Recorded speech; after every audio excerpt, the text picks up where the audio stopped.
football from Heinz Field on a perfect Saturday morning in Pittsburgh, PA. It's week 2 of the college football season and a second chance to make a good impression early in 2019 for the 0-1 Pitt Panthers. They face Ohio out of the MAC. I'm Clay Matvick alongside former Pitt quarterback John Congemi. Dr. Jerry Punch will be on the sidelines today on this excellent day for college football here in the Steel City. Upper 60s clouds, but no real threat of rain. Ohio won easily last week over Rhode Island, led by quarterback Nathan Rourke. Meanwhile, Kenny Pickett and Pitt, well, they made a lot of mistakes, John, in a loss to Virginia. Well, when you look at these two quarterbacks, Clay, very similar characteristics. Rourke for Ohio, Pickett for Pitt, both natural leaders, both have mental and physical toughness. But what separates them, I think Rourke has to create more offense for Ohio for them to have success. And for Pickett, I think he has to do more distributing of the football, get it out to his playmakers like French, who's going to potentially take this kick return. Guys like that need to be more involved for the Pitt offense. French is back to return the opening kick from Michael Farkas as Ohio won the toss, elected to defer, and we're underway here at Heinz Field. Early 11 a.m. kick, the first of 4 games here on the ACC network leading up to Miami and North Carolina in prime time tonight.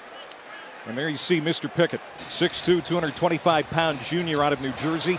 Second full season as the starter, but he's being asked to do a whole lot more in Mark Whipple's offense this year. Well, he loses 2 1,000-yard rushing running backs from last season, so he is going to be asked to do a little bit more. I like his makeup. I like his mental toughness. I like his demeanor, but he has to make those 10 guys around him play to his level today. And he's going to start from under center. And we've got our first penalty flag right out of the chute. Not a good start for Pitt. False start. Offense. Number 77. 5-yard penalty. First down. Jerry Mangalanis is our referee today. That's Carter Warren, the left tackle who started early. Well, not what you want from the Panthers in their first snap. Before the snap, they get a procedure penalty, and now it's 1st and 15. Remember last week against a very good Virginia team, that a lot of hidden yards were lost to this Panthers due to the offense. A.J. Davis will line up in the backfield to the left of Pickett, who backs up in the gun. On 1st and long, in trouble, and he's going to be hit and swarmed under. Eric Pop, the weak side linebacker for the Bobcats, gets in for a loss of 4. Ohio last week against Rhode Island, they brought their linebackers and they were able to pressure the pocket. They do a good job of not rushing past Kenny Pickett. Everybody stayed in their lanes and made it difficult for Pickett to move it in through the offensive line to create a big play in the scramble. Well, the big question was, could Pitt find rhythm early? Now facing potential 3 and out.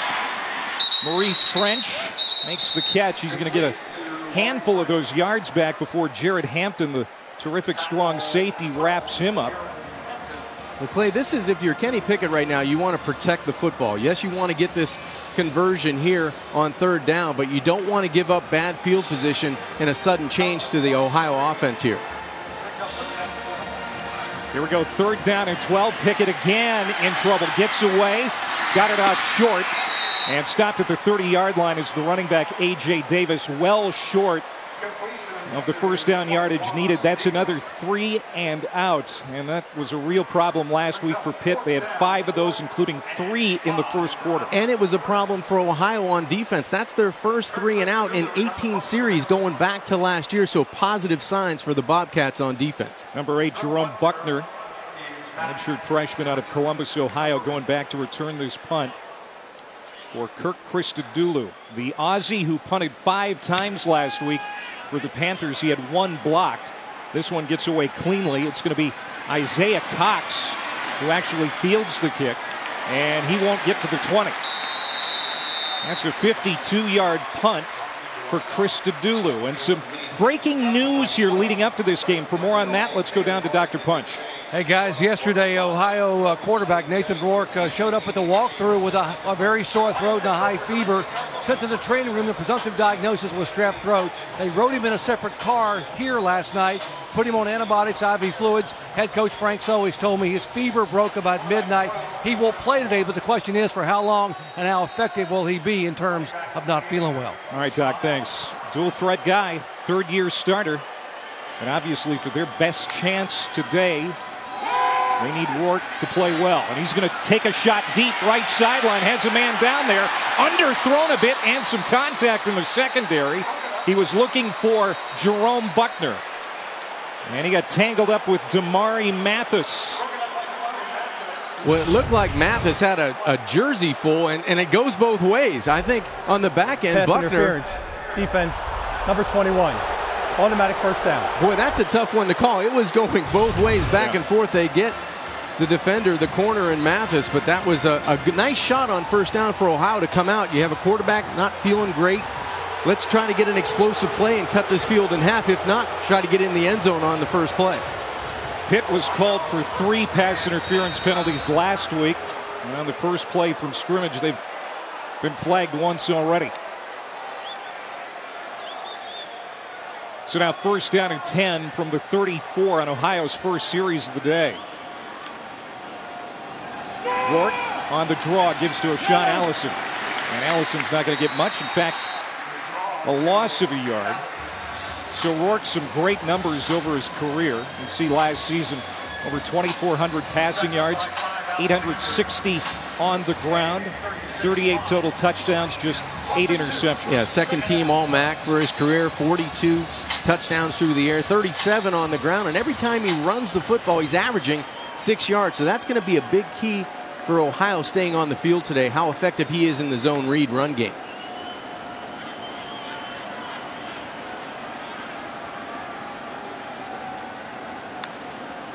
Rourke on second and 12. Gives it to Allison again. Straight up the middle. He'll get 5 or 6. He'll bring up third down and medium. You know, Clay, I really like the offensive coordinator, the thought for Ohio and Tim Albin. You know, he told us during the week they need to challenge the Pitt defenders on the outside. They need to win those 50-50 battles. And if they get pass interference, that's great because it's going to keep this offense and the momentum on the field. More chances to convert on third down, and they're almost 50% on the season. They were 73% last week against Rhode Island in that win in the season opener at home.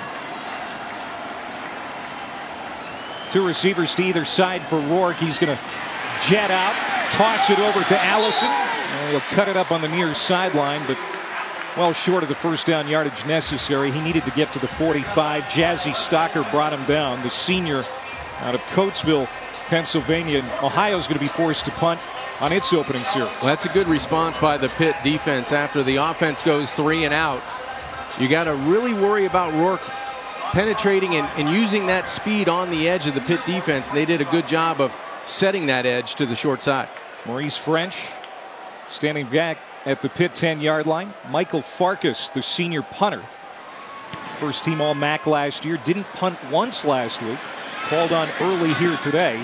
French hit as he made the catch inside the 15-yard line, and he slammed down at the 12. A kick of 45 yards, no return.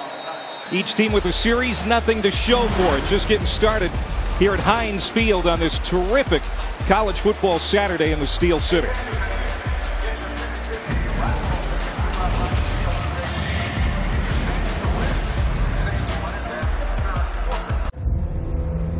Telluride, built to make each trip a story. Tales worthy of becoming fine, leather-bound books. And because of the available 6 built-in USB charging ports, none of those books will begin. Chapter 1. Today, our phones all died.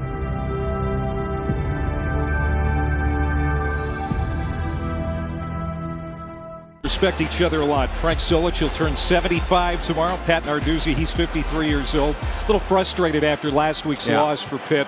And he said we are going to see improvement this week, Jim. I think so. Anytime you have interceptions, blocked punt, missed assignments, drop passes, you get to watch that on film. And that's the greatest coaching reel you can find, is to show those mistakes in week 1 and see if you can have that jump in week 2. And I think that's what Pat Narduzzi, especially on the Pitt sidelines, looking for after you have a positive run now on the second series by A.J. Davis. 10 first-time starters last week for Pitt. 29 guys played career highs in plays last week. As Davis gets it again, he's going to pick his way just short of the 20. And that's not making excuses, But Pat Narduzzi did point to that. Hey, we got a lot of guys that are trying to figure this out yet. Well, it's not only everybody looks at the quarterback, but it's the offensive line, it's the drop passes, it's the turnovers, it's the block punts. It's those things that you want to correct in week 2 right away. Pickett, and that's a drop pass, and we saw quite a few drops last week for Pitt. Flag comes in, so this may bail Pittsburgh out. We'll see what the call is.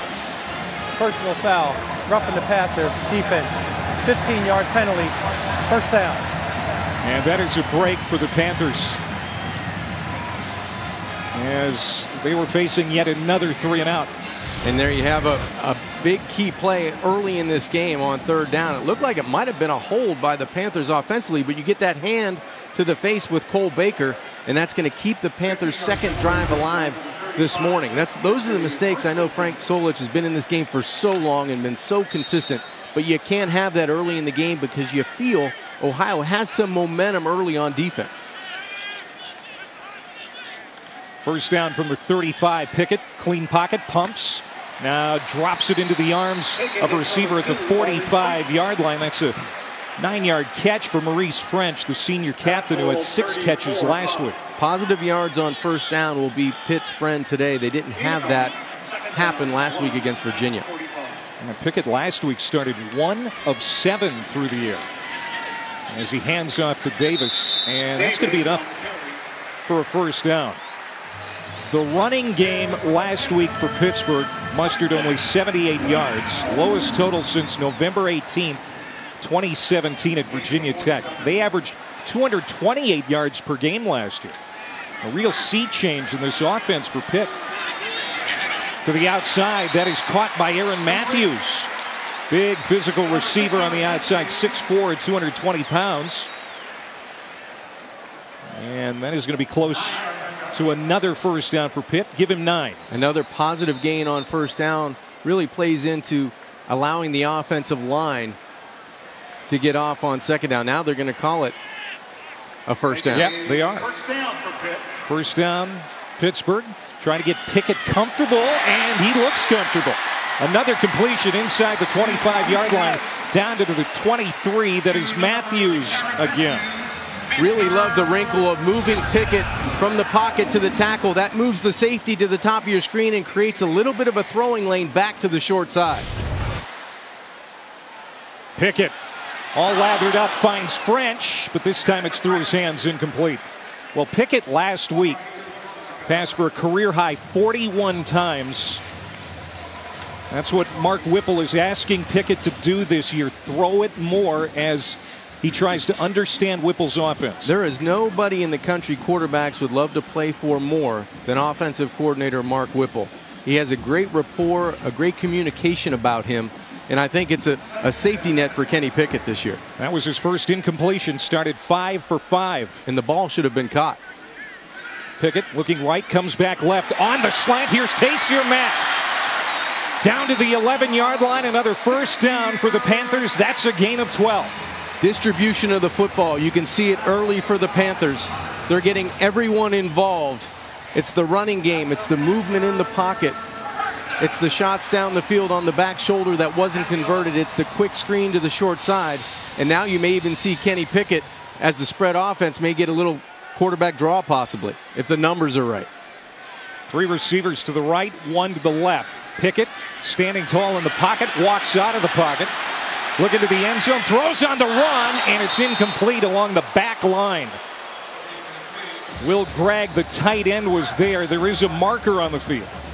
I don't know, maybe lineman downfield. That took a long time to develop when Pickett was scrambling and breaking the pocket. Illegal forward pass, offense, number 8, was beyond the line of scrimmage when he threw the ball. 5-yard penalty, loss of down, second down. Let's go down to Doc. Yeah, Mark Whipple, new offensive coordinator for Pittsburgh, not very happy after the opening series, especially with the sack of Pickett. He thought Pickett had a receiver downfield, was open, didn't see him. But when he came to the sidelines, very reassuring. The ruling reassuring. on the field was the passer was beyond the line of scrimmage.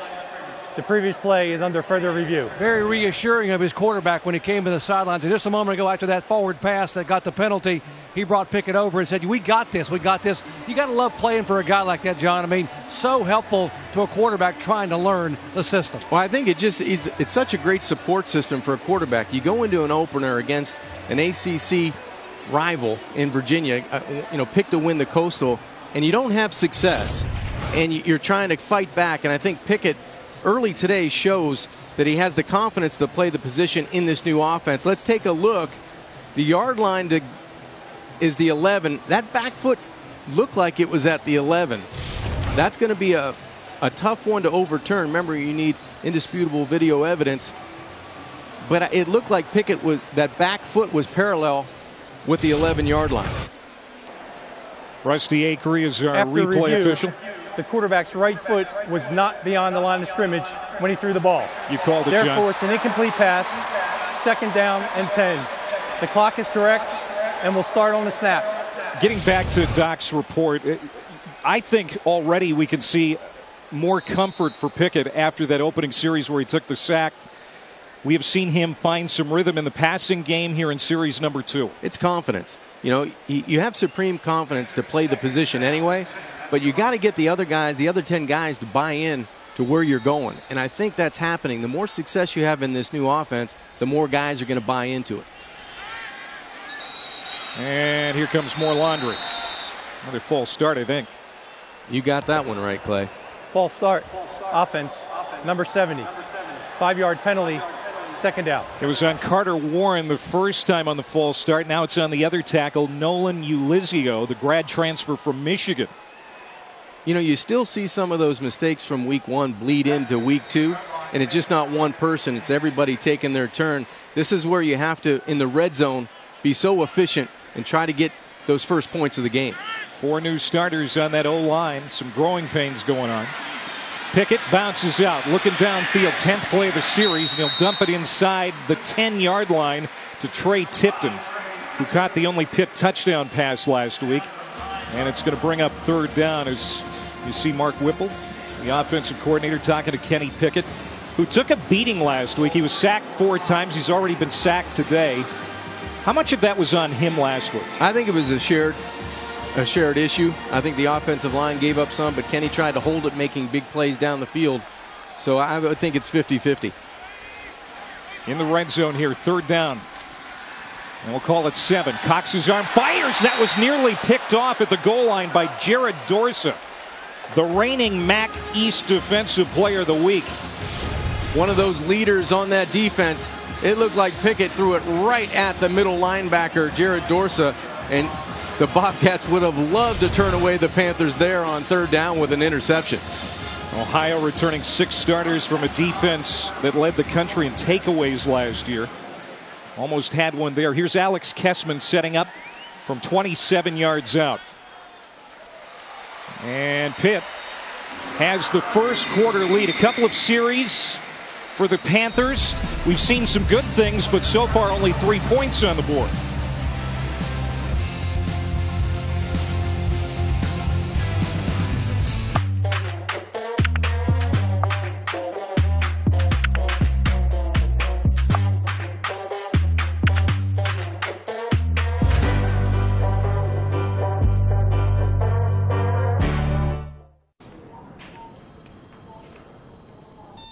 It all feels like gold, gold to me.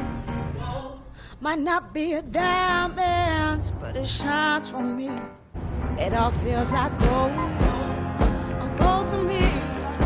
It lasts in silence, it's all good to Morning. me. The all-new Versa, the most tech-advanced car in its class. This is Nissan Intelligent Mobility. 3-0 Pittsburgh after a 12-play, 79-yard drive. Let's go down to Doc. Well, this is the ninth time these two teams have met, but Pittsburgh has certainly owned the matchup, winning 7 out of 8. However, the last time they played, September 9th, 2005, it was Frank Solskjaer's first ever home game as the new head coach of the Bobcats. And guess what? They pulled off a huge upset in overtime, 16-10 over Pittsburgh. So his era began with a victory, and Dave Wansett, the new head coach of Pittsburgh, began the season 0-2. That's the last time they played. And again, that was in Athens, Ohio, not here in Pittsburgh. Yeah, we talked to Frank about that. He said that's an ancient history. You know, you have to do nothing but respect Frank Solich for where he's been. Only 4 stops in his career, 2 of those in high school, and then 2 of those, one at Nebraska where he was winning, averaging 9 wins a year. He gets fired there unbelievably. And then you take a look at these coaches, and now the rest of his career at Ohio. But Ferentz and Patterson and Whittingham and Frank Solich going to be 75 tomorrow, his 15th year at Ohio. Just does such a terrific job. Born in Johnstown, Pennsylvania, about 60 miles east of Pittsburgh. Gets up every morning and still loves going to work. Says he's going to coach for as long as he still loves it. And right now he's got a burning passion for this game like he always has. Julian Ross in the backfield as Ohio goes back to work on offense. And it is Ross getting across the 30-yard line. That's a strong run for the sophomore out of Kansas City. JC transfer, made a big splash last week. 3 carries, 65 yards, a couple of touchdowns in that win over Rhode Island. You know, Clay, it's key for Ohio to run the football with Keyshawn Camp, one of the 2 defensive tackles for Pitt, out of the game. Julian Ross again. And he had some daylight, but he was tripped up by DeMar Hamlin, the free safety. But he does get enough for the first down. Let's go back to Doc. Ohio likes to run the football, but their head coach, consider this. He was a fullback at Nebraska at 175 pounds for Bob Devaney. And he was the first player ever to rush for 200 or more yards as a Nebraska Cornhusker at 175 pounds. Pretty tough guy. And now you understand why his offense is so tough running the ball. And they used to use fullbacks at Ohio. Used to have them everywhere. But the offense has changed a little bit with him and Tim Albin running things. Down the sideline, incomplete. Intended for Ross out of the backfield on that wheel route. Kylan Johnson, the grad transfer from Florida, broke it up. And it'll be 2nd down and 10. You know, Doc talks about running the football, and Nathan Rourke, a big part of that running attack. But with Pittsburgh losing 2 of their top defensive tackles, Keyshawn Camp last week against Virginia with a knee injury. Before the season, Rashad Weaver, who was an all-ACC player, out for the year with an ACL. Look for Ohio to stick with the running game, especially if they get positive yardage on 1st and 2nd down. So that was Rourke's first pass attempt. He'll make it 2 in a row as Buckner makes the catch on the screen. And he'll get to the 44-yard line. Jerome Buckner, they think, could be the next Poppy White. Poppy White was a terrific star at Ohio the last several years. And Frank Solich doesn't make comments like that very easily. He's usually pretty understated. So that's saying something. Here's Rourke. Looking to throw again. He finds Ross wrapped up in the backfield. That'll be a loss of a handful. Chase Pine, the starter at middle linebacker, made the tackle, and it's 4th down. His 2nd career start. He started that bowl game against the Stanford Cardinal on good open field tackle on an elusive back. Nathan tried to just get that football out. A lot of pressure in the pocket by the Panthers front 7, but that was a nice open field tackle by Chase Pine. So again, with Nathan Rourke a little bit under the weather, the Ohio offense has yet to strike on all cylinders. And this is the 2nd punt for Michael Farkas. French is going to come up. And he dropped it. Ball loose. And French is able to recover at the 10-yard line. A near critical mistake for the Pitt special teams. There's a flag back at midfield. During the kick, holding, receiving team number 6. Half the distance to the goal penalty will be 1st down Pitt. Timeout. Maurice French, very capable return man. Almost another mistake, and we've seen quite a few mistakes from Pitt here in the first couple weeks of the season.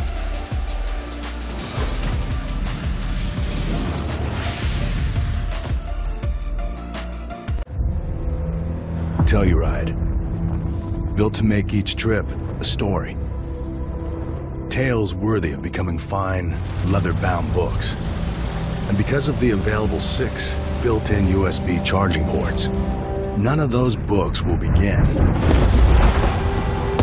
Chapter 1. Today, our phones all died.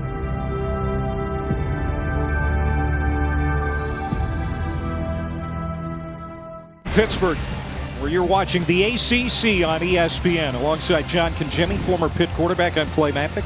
Doc Punch down on the sideline. There's Drew Medved and his twin sister Sophia. They turned 21 today, identical twins. Happy birthday. And look at this. Drew's in the Pitt band, Sophia in the Ohio band. I think it's great. You know, two boarding states, and you get a lot of crossover, and you get crossover in families here with Ohio and Pittsburgh.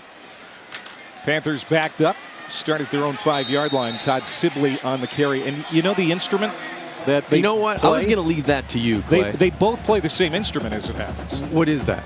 The mellophone. Okay.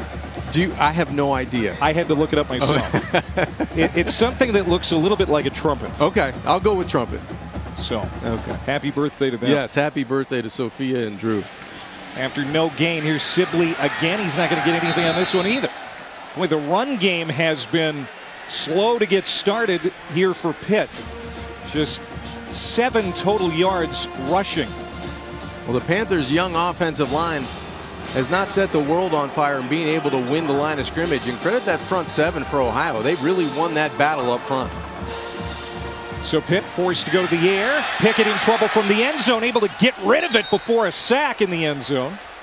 And this offense doesn't look very good. Austin Conrad got right up in Pickett's face, and it's 4th down. Very reminiscent of what Virginia did to the Panthers last week with delayed blitzes from linebackers and safety, and Pickett did a heck of a job of eluding the tackle or would-be tackle of Austin Conrad. That was a sack for sure, and now Coach Whipple, the offensive coordinator, trying to communicate with the offensive line and his quarterback to get that figured out. 2nd 3 and out for the Panthers as Chris Dedulu has to punt from the back of the end zone. It's a good kick. Buckner will take it from his own 40. Finds some running room. Comes to midfield. Another flag on the field. Buckner into Pitt territory. He'll walk out at the 31-yard line. 55-yard kick. Good return for Buckner.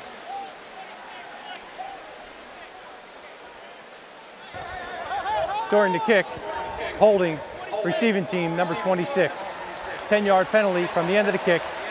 1st down, Ohio University. Ohio will still start in Pitt territory. Well, coming up next, week 2 rolls on with South Florida and Georgia Tech. Then it's Louisiana Monroe squaring off against Florida State and Tallahassee. And tonight at 8 o'clock, Miami, North Carolina in our ACC Network primetime matchup presented by Geico. Mac Brown and his old D.C. Manny Diaz matching wits tonight. Boy, Mac Brown did a heck of a job in the Tar Heels in week 1, defeating South Carolina by 4 in Miami. Losers by 4 to Florida, but they had every chance to win that game. So breaking in their redshirt freshman quarterback Jared Williams for his 2nd start. Well, Ohio's had to punt on its first 2 series. And they actually spotted at the 45-yard line of Ohio. It's Allison who might get a yard on the right side. Pine on the tackle. Nathan Rourke threw for 188 yards and a couple of touchdowns last week. Also ran for a touchdown last week against Rhode Island. His career numbers are spectacular as a twin threat. They're off the charts. And anytime you can run the football as effectively as Nathan Rourke can on the perimeter of a defense, it puts so much stress and pressure on that front 7 for the Panthers today. And again, as Doc told you at the start of the telecast, Rourke not feeling good. Connects with his receiver Shane Hooks there out to midfield. Rourke hit 9 different receivers last week, completed 73% of his passes. And when we talked to Frank Solich leading up to this game, he said the timing on his release has really improved. He's not just a runner. His throwing is really getting better. And the thing you have with a veteran quarterback, he has complete freedom at the line of scrimmage to get in and out of plays, and it's his choice. He runs this offense perfectly. 3rd and short. Can they pick it up? They do with O'Shawn Allison. First time in Pitt territory. 1st down. Pine made the tackle. Allison, one of 4 quality running backs that we're going to see today for Ohio, and they said they're just going to go with the hot hand. Well, here's where you might want to take a shot down the field with that zone read. Pull it and get it to one of your speedsters down the middle of the field.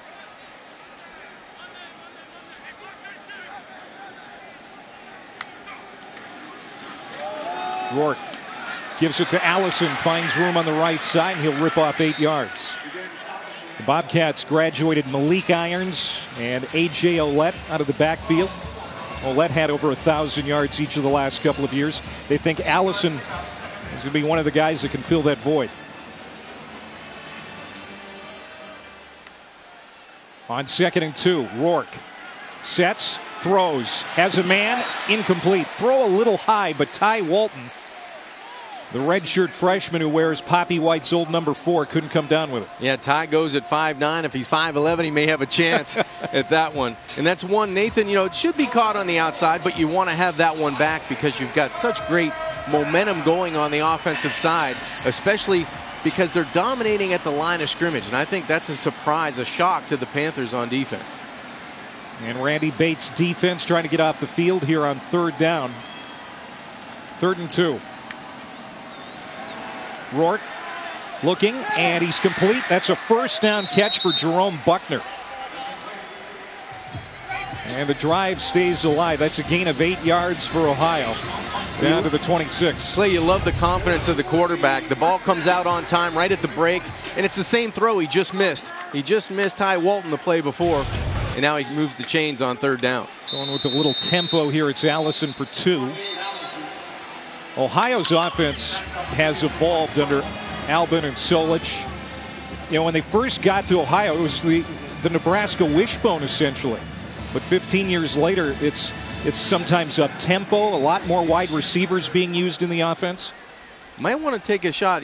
Those 50-50 balls, you might get pass interference, but he likes to try to take shots at the end zone here when they cross the 30-yard line. 2nd and 8. Rourke keeps, and he wishes he didn't. A host of tacklers there. That's going to be a loss, as Jason Pinnock, number 15, was the first one there for the Panthers. Playing the edge, you have to be able to contain and take good angles when you're playing against a guy that can run it from the quarterback position in Nathan Rourke. And you're right, the first guy there was cornerback Jason Pinnock coming on that short side blitz to get the tackle for loss, and now it's advantage Pittsburgh with 3rd and long for the Bobcats. Rourke sacked for the first time today. I'm sure everything hurts a little bit more today because he hasn't felt well the last 24 hours. No fun playing today for Nathan. And we got a timeout.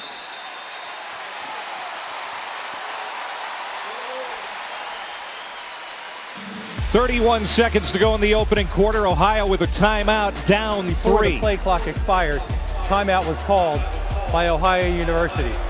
Their first timeout of the half, 30-second timeout.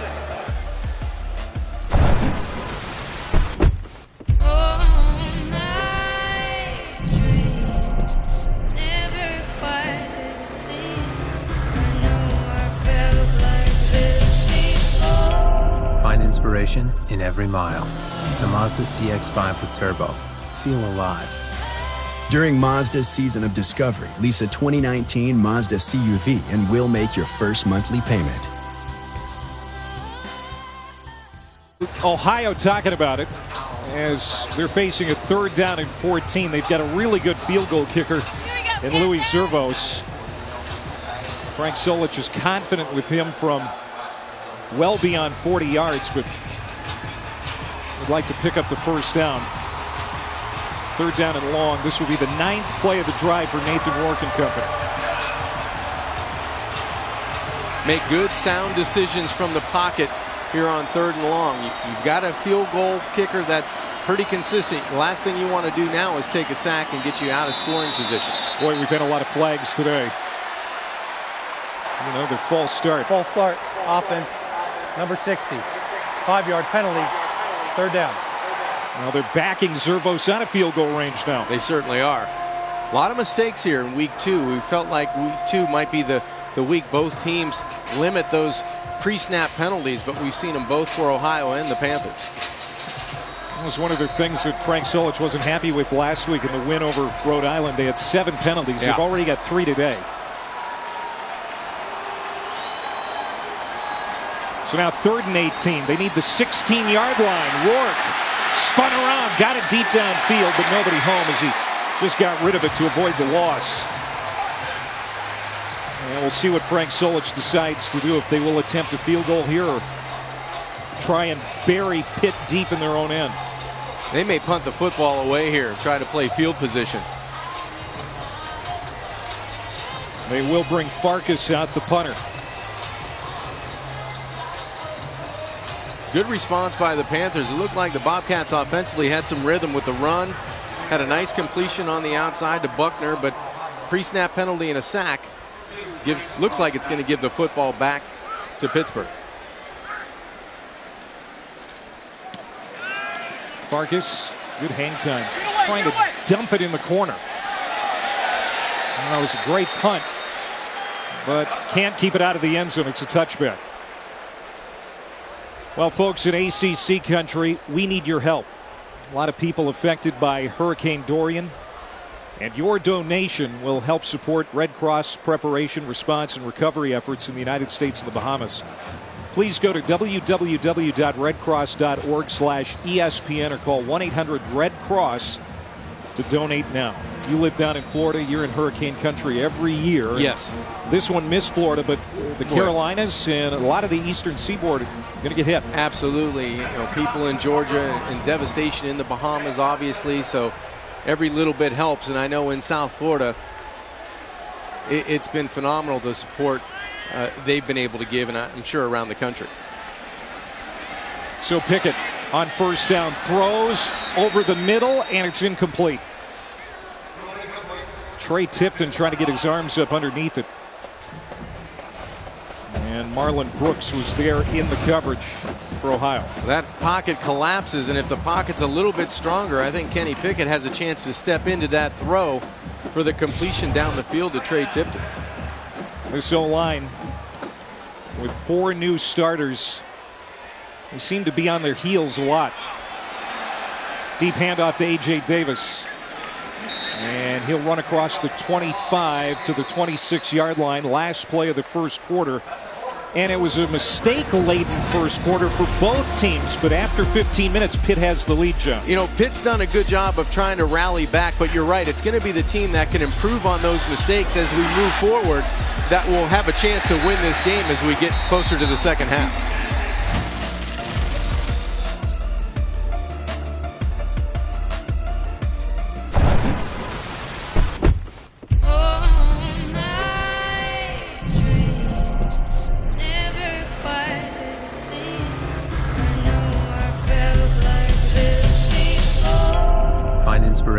In every mile. The Mazda CX-5 with turbo. Feel alive. During Mazda's season of discovery, lease a 2019 Mazda CUV and we'll make your first monthly payment. This is a tradition at Pitt, and I love it. I love that Ditka mustache. Oh, Ditka's still bringing it, too. Iron Mike. Springing the way for Dorsett. With Marino and I don't know thick of it too. If TD and Danny had a race, I think there'd be a little bit more distance between them. What I want to know is, where was the number 15 guy? That's right. He's left out. Pickett is complete into Ohio territory. It's Maurice French. Look out. He could go. Touchdown Panthers. Maurice French. 74 yards on the catch and run. It's a touchdown. And Pitt has a 9-0 lead.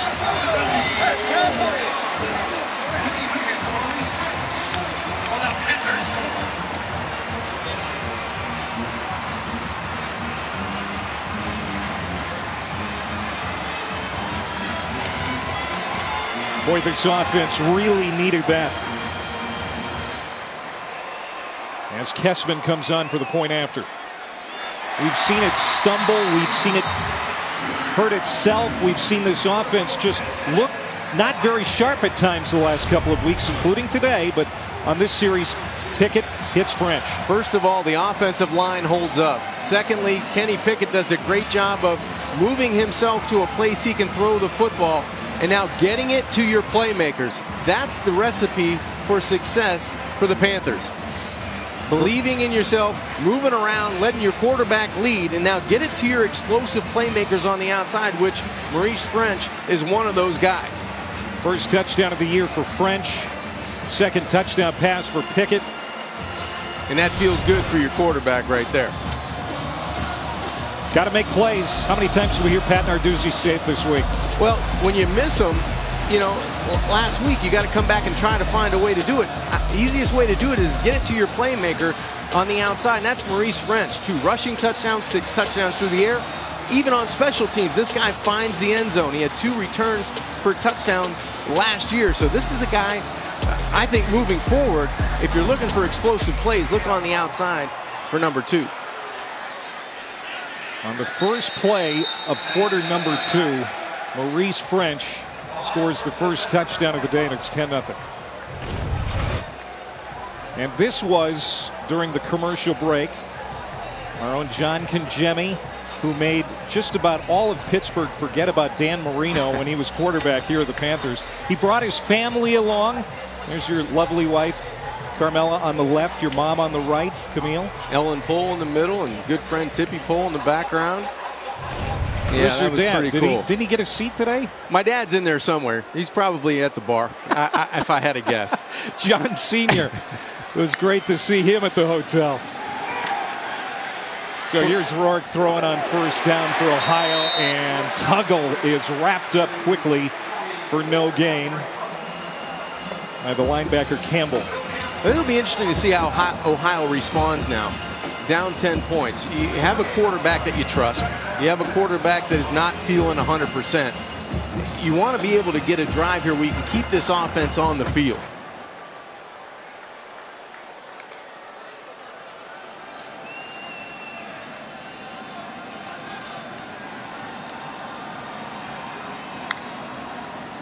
On 2nd and 10. Demontre Tuggle, the JC transfer. We'll get a couple. Patrick Jones, the defensive end, wraps him up. Clay, do you feel like the offense for Ohio may be a little bit more limited in quarterback run because of the way Nathan feels coming into today? I felt like he ran the football a lot more effectively throughout watching him last year and even in week 1. I just feel like right now he's a guy that's handing it and giving it more than pulling it on the edge. Well, there's no doubt he has had a bad 24, maybe 48 hours, hasn't felt well. He was a game-time decision. We know he doesn't have strep or mono, but we also know he's not 100%. They're 2 of 5 today on 3rd down, and Rourke is going to go down. 2nd sack today for the Panthers. Big loss. And Ohio will have to punt as Deslin Alexander, who made his first career start last week, is playing well so far today. Boy, and they brought the house this time. Nowhere to go for Nathan Rourke. Deslin Alexander, Kylan Johnson, you could give that sack just about to that entire defensive front for the Panthers, but Deslin was the first guy there. Maurice French back to return this Farkas kick. He hasn't called for a fair catch yet. He muffed the last one. He's cool on this one. Going a long way to the other side of the field and finds some room. And gets into Ohio territory. Maurice French is a firecracker. Officially 20 yards on that return. Back at the house Congemi built after this.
Inspiration in every mile.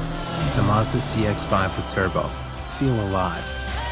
During Mazda's season of discovery, lease a 2019 Mazda CUV and we'll make your first monthly payment. Stadium. Pitt Stadium. Yeah.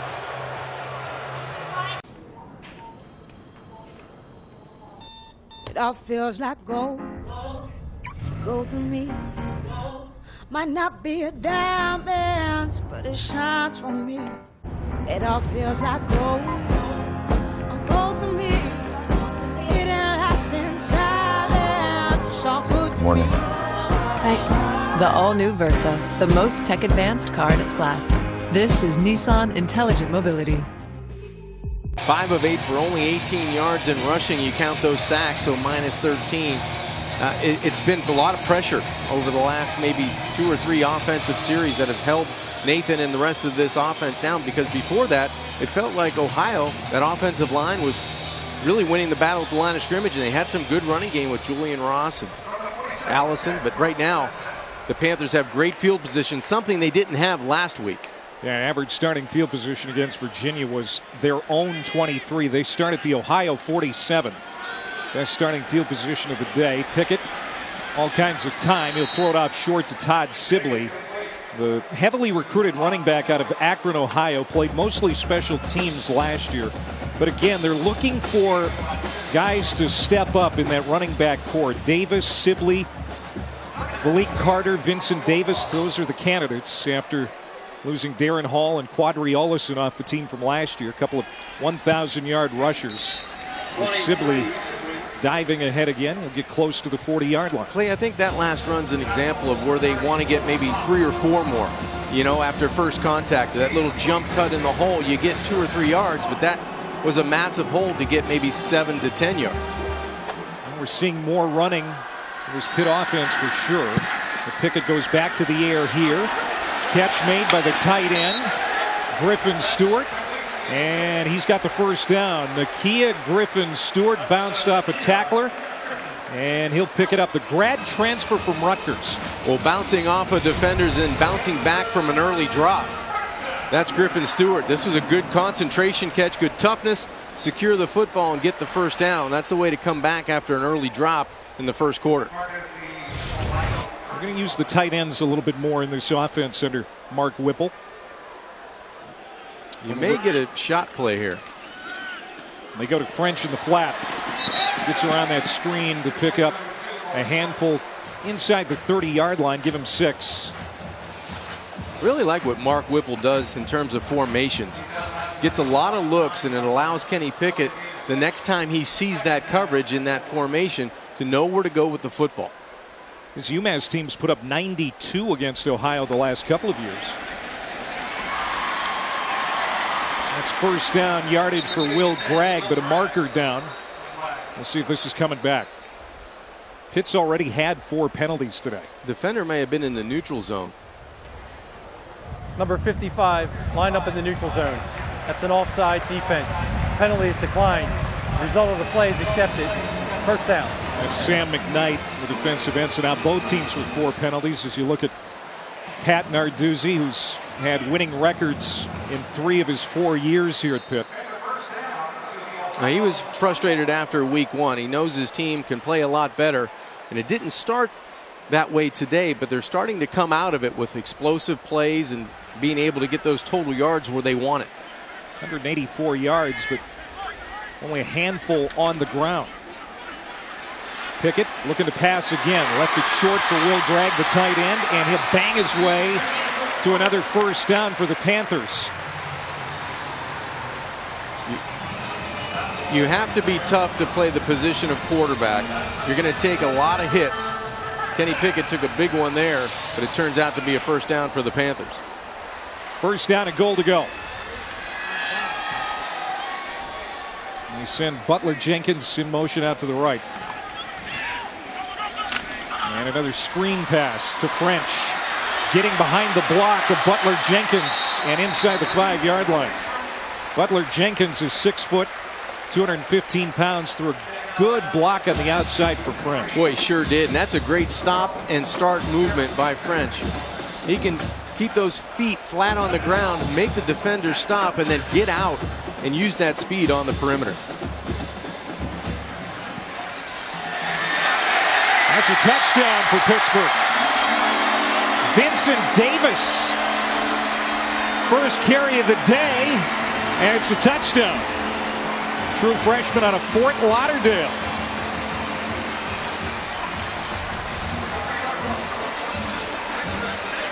Taking it in from 3 yards out. Well, it's got to feel good for a young guy get his first collegiate touchdown of his career. Really good, efficient drive by the Panthers. Now Kessman for the extra point. Now things are starting to fall into place for Pitt. Vincent Davis, just a couple of carries last week. Pat Narduzzi said leading up to this game, we're not sure if he's going to play more than 4 games this year. Well, keeps doing stuff like that. That's he right. Might be playing all year. Welcome to the Bird.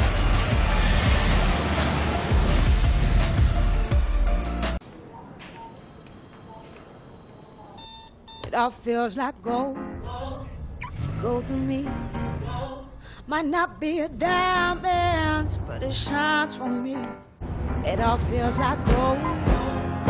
Gold to me. It ain't lasting silent. It's all good to Morning. me. The all-new Versa, the most tech-advanced car in its class. This is Nissan Intelligent Mobility. Pitt now with touchdowns on their last 2 drives. It's 17-0 as we go down to Dr. Punch.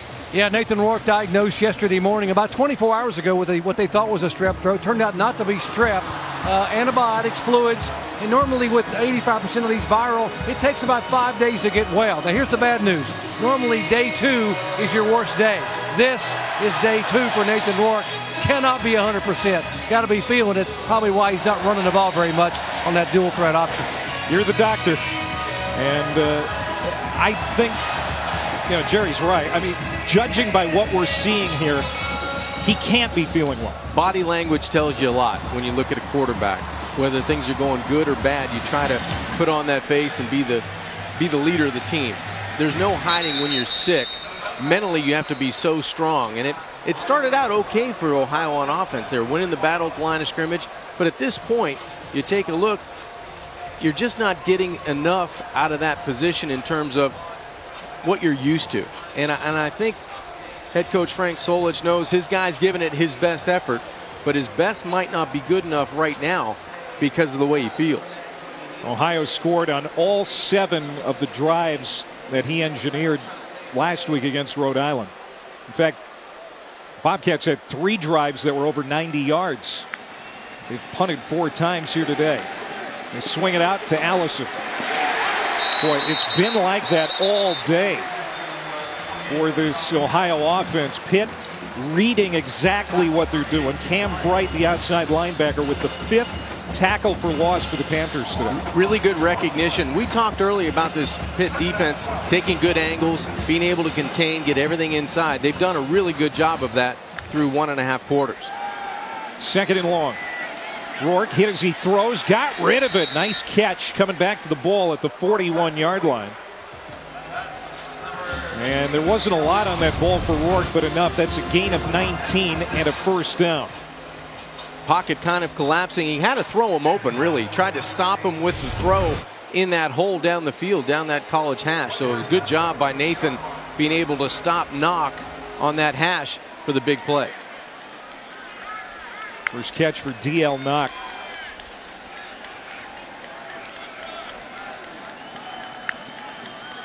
First down and 10 from the 42. Rourke coming to the near sideline. Deep ball for Buckner. He got it. He had plenty mustard on that throw. And brought down at the 13-yard line by Hamlin. Terrific job of hanging in a clean pocket, and he unloads on this one. Nathan Rourke, all he could muster in a perfect dime to the outside to Jerome Buckner. Now the Bobcats are in business inside the 20-yard line in the red zone. 45-yard play, biggest play of the day by far for the Bobcats. This is where the quarterback run comes into play. When you get inside, you don't account for him in the run game. Fakes the handoff, clutches, throws, should have been caught, should have been a touchdown for Buckner. Clay, those are the plays you circle on Sunday mornings ago. This could be a difference in the football game. Boy, what a good move, good head fake, good shoulder fake. Could not throw a better pass over the shoulder of Paris Ford. That simply has to be caught by Jerome Buckner. Rourke's probably thinking, hey man, you got to help me out here, especially when I'm feeling the way I do. I know it. Yeah, those are ones, if a touchdown turns into a field goal, you definitely circle for Ohio. So Buckner comes out. Second down and 10. Ohio trying to get on the board. They go to Allison on the run. And he'll knife his way close to the 5-yard line. Knee down at the 6. Baldonado on the tackle.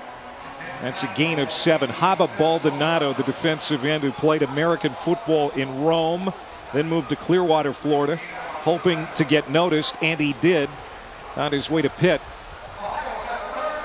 I think if you're offensive coordinator Tim Albin, you come back with that exact same zone read play and you give Rourke the option of taking it out of the belly of Allison in the run game. And now Pitt wants a timeout. Randy Bates, the defensive coordinator, backed up deep. Pitt. He and Pat Narduzzi will talk strategy here with 7:05 to go before half.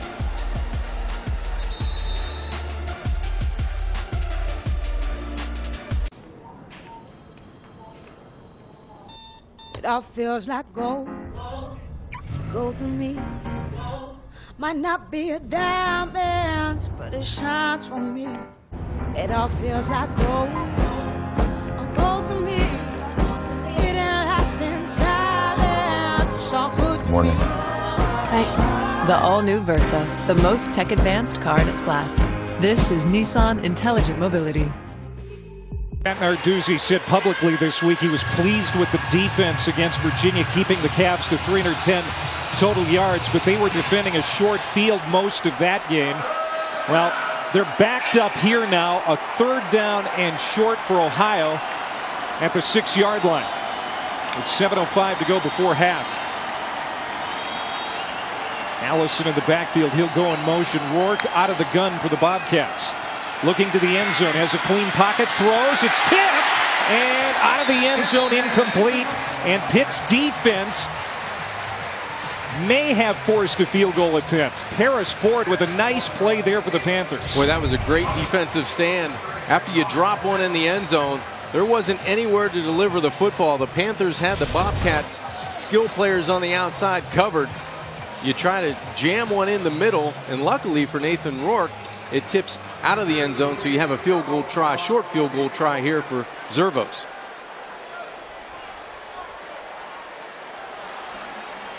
Zervos 2 for 2 on field goals last week with a long of 42. This is a chip shot from 23. And the Bobcats are on the board. They had that one big play, the catch by Buckner, but then moments later he had what should have been a touchdown go through his hands, and Ohio misses an opportunity for more points. Well, the Huddle is our signature football show, hosted by Jack Collinsworth, with analyst Eric McLean, E.J. Manuel, and Coach Mark Rick.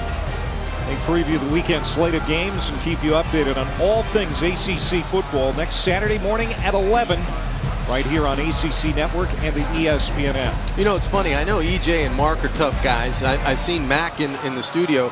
I didn't realize that Jack was so tough after taking that big hit last week. He did. Huh? He got up. Well, he comes from tough stuff. Well, he does. He does. Man, he looks like his dad, doesn't he? He does. Those guys do a great job. How about the Pitt defense? Well, they did a great job. They were fortunate they had the drop by Buckner in the end zone, because that was an easy 6 points. And it feels like you get momentum back on the Ohio sideline, and you're only 10 points down. Now you get a field goal, and the Panthers want to take this and exhaust maybe 5 or 6 minutes off the clock with points. Not a lot of big plays in this game. Each team one play of 20 yards or more. And 45-yard reception for Buckner led to the field goal for the Bobcats. And yet another touchback. So Kenny Pickett and this new offense led by coordinator Mark Whipple. This is how it has gone so far. A couple of punts, a couple of touchdowns, field goal in there as well. overall, your take. Are we seeing improvement from week 1 to week 2 with this offense? Overall, yes. It started ragged. You know, he had some penalties before the ball was snapped. You never want to do that in week 2 after the mistakes of week 1. But I think the quarterback, the offensive line, has done a really better job protecting Pickett on those 2 touchdown drives. First down for the 25. Pickett on the bootleg. Looking downfield and a little bit underthrown. Incomplete, intended for Griffin Stewart. Pickett now 14 of 20. 187 yards and a touchdown. And you'll notice that Pickett doesn't get the plays shuttled in from another player, or there aren't signals from the sideline. He essentially walks over to Whipple and gets it from the coach himself. As Malik Carter takes the handoff, it'll be 3rd down and long. I mean, the communication, that's kind of how they did it back in your day in the 80s. They did, actually. I would get like I was a track star going back and forth trying to listen what would want to be called on the offense. And Whip doesn't have a problem with it. He seems like I can communicate easily enough with him. And Kenny doesn't like to wear the wristband, but they got to find a way to create movement here on 3rd down. 3rd and 7. Pass complete. There's Mack. Their deep threat gets it across the 50 into Ohio territory. Taysir Mack, the junior out of Brooklyn, New York, with a gain of 23. Man coverage, pressure comes, solid pickup in the backfield by Malik Carter. That allows Kenny Pickett to exploit that man-to-man coverage down the middle. He found his big target in Mack. Pickett wants to throw again, slides up, finds French at the 29. Boy, that was a pretty play. Maurice French just snatched it out of the air, a 20-yard pickup. If you protect him, yards will come, and that's exactly what the Panthers are doing now. Good protection by that offensive line. Get the skill guys in space and let Kenny pick you apart. Pickett now 230 yards passing. False start offense, number 67. 5-yard penalty, 1st down. This is the kind of stuff that's going to tick Narduzzi off. 2 steps forward, 1 step back. 57. It's actually on Gabe Hoy, number 57. The right guard making his 4th career start. But you can see the numbers for Pickett now going north. A lot of passing yards. We had a career high last week with 41 attempts. I don't think Pitt wants to live there this season. They want to find a balance for sure, and maybe Malik Carter can help out in that department. Pretty good running back. A sophomore out of West Palm Beach. We got a player down for Ohio after that 9-yard gain for number 19. Looked like Alvin Floyd, one of the safeties for the Bobcats. They're going to check on him. He wants to get up. The trainers are saying stay down. 5:11 to go before halftime.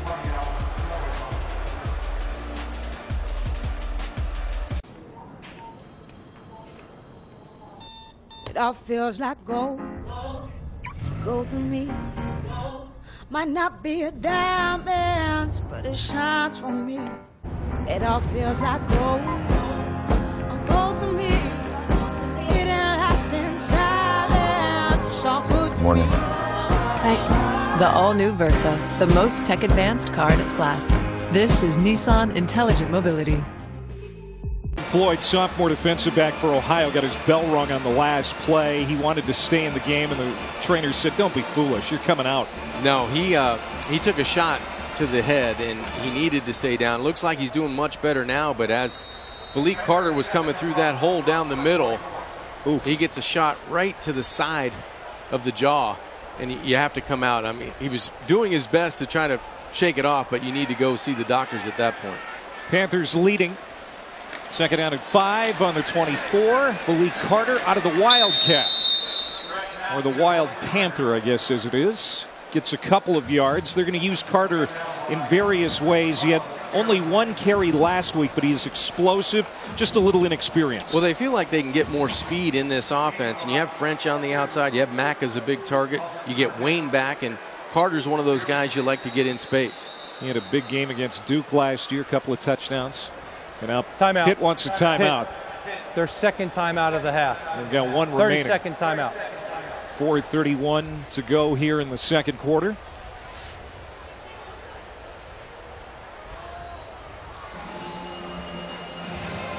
we're very excited to tell you about Bowden Dynasty, the documentary film that explores the life and times of the legendary head coach Bobby Bowden. From the football field to his family, there's one common theme, and that is love. The Bowden Dynasty, Wednesday, 8 Eastern, right here on ACC Network and the ESPN app. I first met Bobby Bowden in 1998, and I was immediately struck with how nice of a man he was, given the fact he was already at that time a college football giant. What an unbelievable coach and a person. I had a chance to be recruited and play against him in college. Just a great man. And Frank Solich was at Nebraska even when he was an assistant. There were some great battles between Nebraska and Florida State back in the day. Florida State had to travel everywhere to play named teams. Pickett to throw. He'll get it to French on the screen. Spins out of a tackle, but then Ohio, great pursuit to get to the ball carrier. Jamal Hudson, the corner, was there. That's going to be a loss of 5 on the play, so it's 4th down now. And the field goal unit will come out for Pittsburgh. Well, that's great recognition on the edge of that defense by Hudson and a couple other teammates, keeping the explosive play on the outside and really running the receiver back to where help was coming from the inside. Frank Solich had to replace a defensive coordinator this year for the first time. He's got to be happy with his defensive unit there. Here's a 45-yard field goal attempt for Kessman, and it had no chance. Kessman with a huge leg, but that just didn't look right from the get-go. He may have caught the turf before he got to the football. That came out low and left early. Let's see if that kicking leg hits the ground. Looks like a bunch of turf coming up. That didn't look right from the start. He missed from 50 yards last week. That's a little bit out of his character, given the fact that he has 6 career field goals over 50 yards. In fact, he has the Heinz Field record. The record in this building, NFL or college, of 55 yards. But nothing to show for that series for Pittsburgh. There is Ty Walton taking a shot from Damari Mathis, the junior from Lakeland, Florida, throwing his body around. Yeah, that's a good play by 2 corners on back-to-back plays defensively. One for Ohio, and that time Damari Mathis comes up with the big hit on the edge of the defense for the Panthers. It's imperative for Ohio. There's plenty of time left with 3:21 and counting that they can go down and get points before halftime. And a 7-play scoring drive on their last series.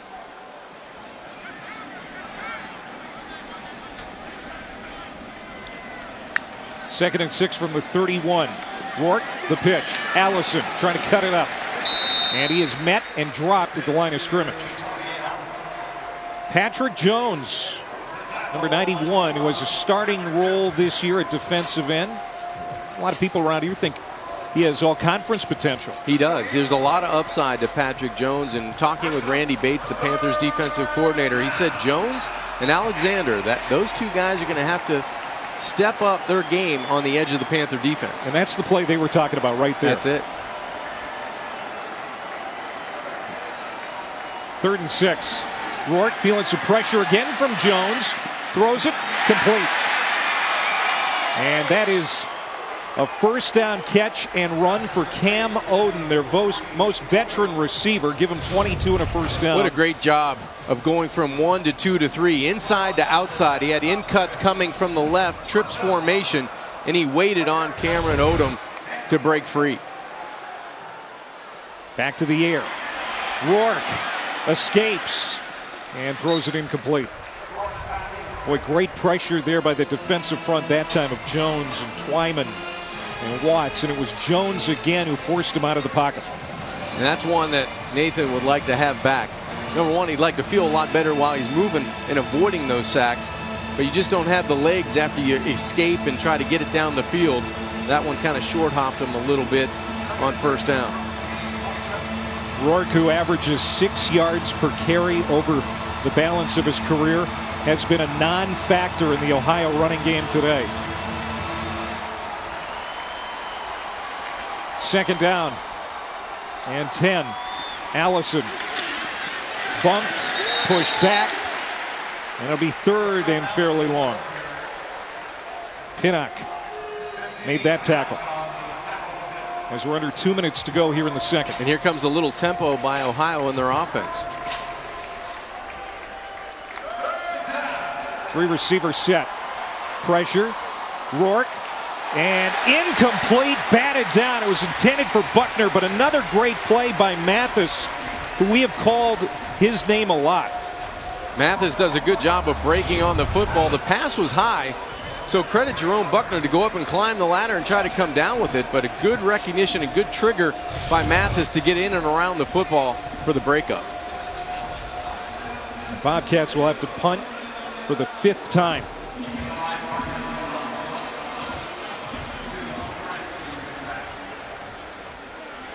French back to return.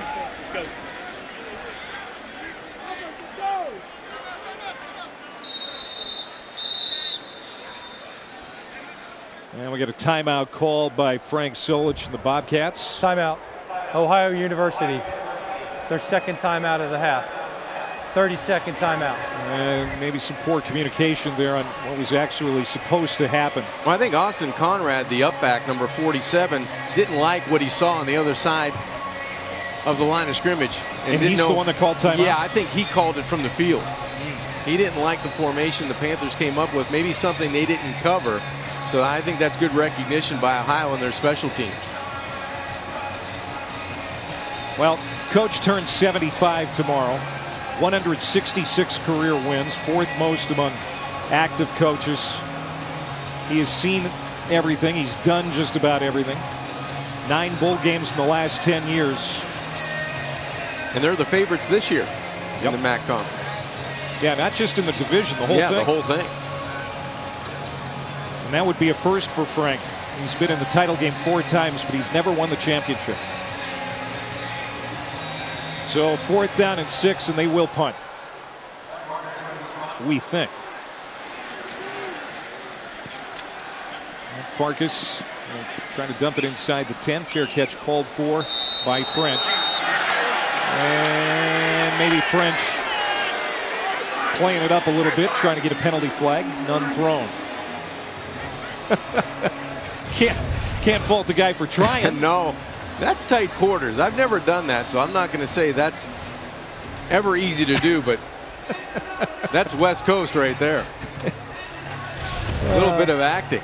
Yeah, they're laughing it up. All right, so here comes the Pittsburgh offense. 259 yards total.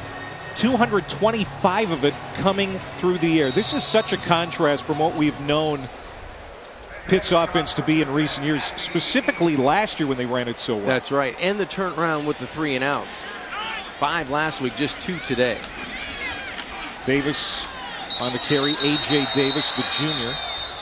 Vincent Davis, the true freshman, has the rushing touchdown today for Pittsburgh. McKnight and Hagan combine on that stop. 1 timeout for Pittsburgh with 1 minute and 10 seconds to go. What is the philosophy here on this possession for Pittsburgh? Are they going to try and get points, or are they going to be happy with this 14-point lead? Well, I think they'd like to get a first down to go to the halftime with the lead of 17-3. But for Ohio, they have 1 timeout remaining. So I'm thinking a small gain, minimal gain. You're going to use your timeout here. Draw play. A.J. Davis. And he's going to be close. I think he does have the first down, and that's big for Pitt, as they will be able to hold on to the football and not have to kick it away. Now I think if you're the Panthers, you maybe try to get one more run like that, see if you have some success. If not, you kind of take it to the house with the lead.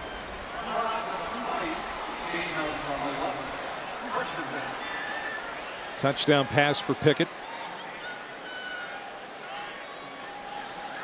They're going to throw here. 22 seconds to go in the half. Feeling some heat off the backside. That's incomplete to Davis.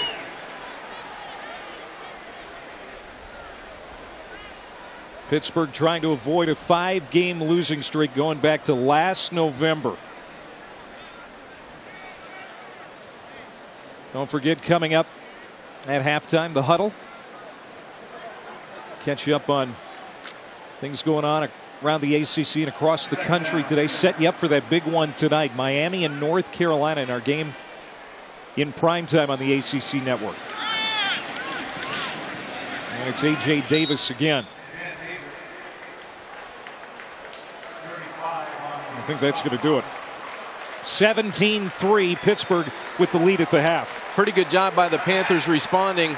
After the first couple of series, they found the end zone in consecutive drives and got a little bit of rhythm in the passing game with Kenny Pickett catching on fire there in the second quarter. 225 yards passing, a touchdown for Kenny Pickett on 17 of 24. Let's go down to Doc. Hey, Coach, first half, your defense limiting this high-powered Ohio offense. 140 total yards, 3 points. What do you like most? You know, we had the one series we gave up some yards. They hit a 7. We called it chair 7. Hit a 7 right on us. Hit us in a pressure. We need to hit the quarterback better. We just didn't blitz well, but you know, it's okay. Offensively, first quarter, a couple of sacks, some miscues, drop passes. Second quarter, 2 long drives. What changed? Well, that's what we did last week. You know, sputtered early, and then the offense just got going a little bit. We had 3 illegal procedures in the first half. Can't have that stuff. That's little details that we just can't have. Now we got to come out and explode in the second half. Thanks, Coach. Thanks, Jerry. Coming up after the break, the ACC Network College Football Halftime Report with Jack, EJ, Eric, and Coach Rick. 17-3, Pitt leading at the half.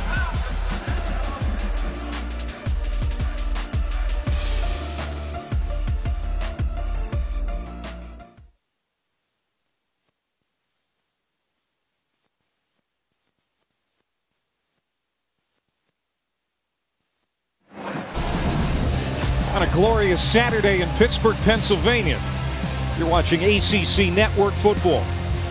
And the Panthers of Pitt lead Ohio 17-3 here in Week 2. Alongside former Panthers quarterback John Congemi, I'm Clay Mathick. Dr. Jerry Punch is down on the sideline.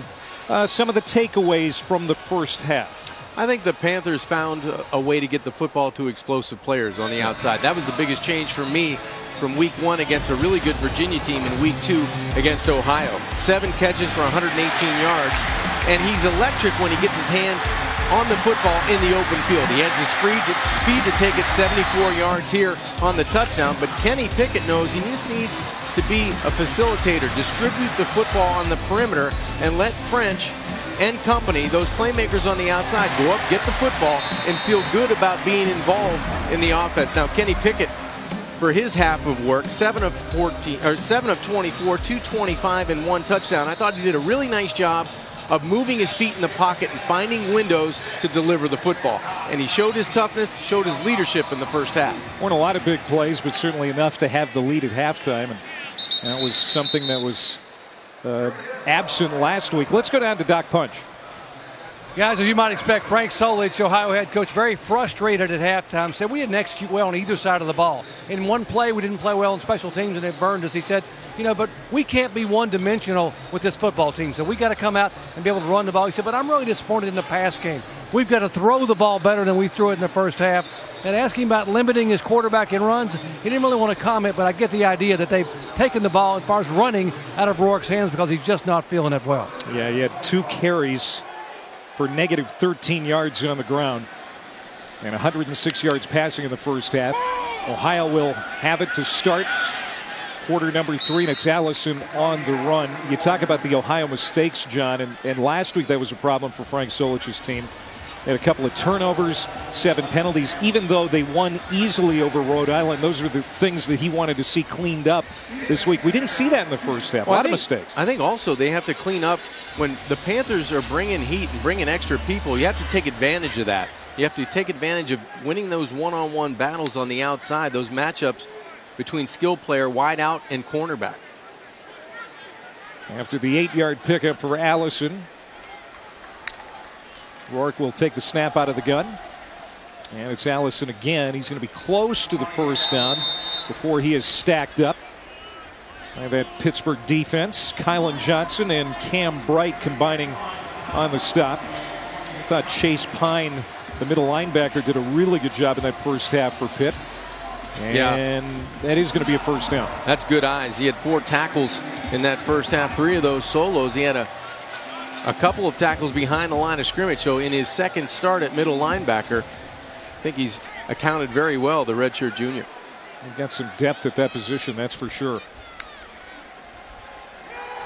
Looking to pass on first down. Rourke backpedaling a bit, now under pressure, and he slings it away as Jalen Twyman was ready to collect the sack, and Pittsburgh wants a intentional grounding, and they might get it as the flag comes out late. Intentional grounding, offense number 12. That's a spot foul, loss of down, second down. Well, any Panther that's wearing the number 97, you better be able to produce. And right now, Jalen Twyman did a good job of getting to the quarterback, and that was a good call. I don't think Nathan got to that short side tackle out of the tackle box, so that's intentional grounding to bring second and a very long for Ohio. Twyman wore number 55 last year, but he wanted to honor Aaron Donald, who wore 97 when he was at Pitt. Living up to that number here today. Absolutely. So far. Second down and 24 from the 21. Rourke. Cox fires incomplete. Low and behind Isaiah Cox, the sophomore out of Alabama.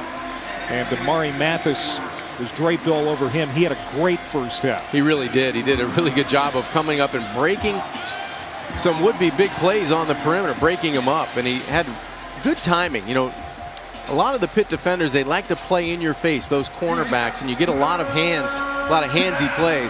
In the first half, I thought Damari did a good job of not only tackling well in the open field, but timing on breaking up 50-50 chances in the air.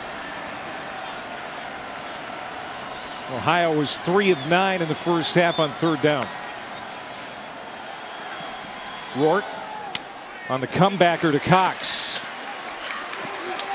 And he's going to be well short of what they need. Elias Reynolds and Mathis run him out of bounds. It'll be another punting situation for the Bobcats. It's been a busy day for Farkas, the kicker.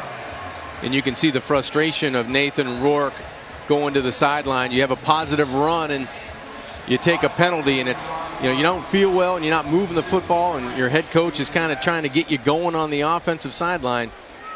Not the start of the second half the Bobcats wanted. Sixth punt for Farkas. French is going to let it bounce at the 40. Good field position for the Panthers when we come back. 12:50 to go. Just getting started here in the third quarter. 17-3 Pittsburgh.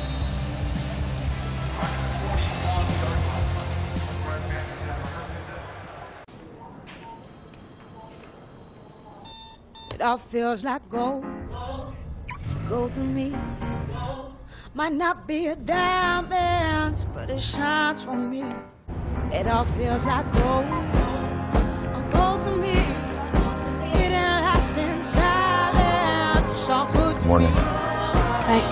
The all-new Versa, the most tech-advanced car in its class. This is Nissan Intelligent Mobility. The Ohio Bobcats making their first trip to Pittsburgh since 2004. It's an easy 3-hour drive from Athens, Ohio, to the Steel City, approximately 200 miles. Bobcats have never won here. They are 0-7 all time. The only win in the series came back in 2005, Frank Solich's first year as head coach of the Bobcats. There was an upset at Pitt Stadium. Hard to believe he's been there 15 years already. It really is. I mean, a guy that loves the game so much. It was good to be around him yesterday and getting to talk with him as we had our production meeting. Good, humble man. Great football man. Here's Maurice French out of the backfield. He has done some big things today, but that jet sweep had no chance. Javon Hagan, the free safety, who's an NFL prospect, number 7 for Ohio, combined with Pop on that tackle. Now Pitt will use some tempo on second and long. Passing on second and 13. Pickett into the flat. It is French trying to spin away from Jaron Hampton, the former walk-on. This will be another loss of a half-yard or so. What a good open field tackle by Hampton, coming from that strong safety position, middle of the field.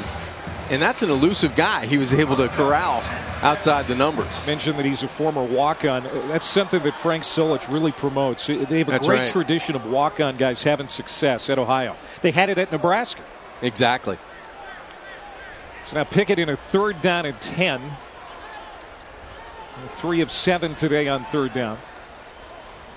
And another penalty flag. Pickett unleashes a pass to the outside. It is caught at the 50-yard line by French.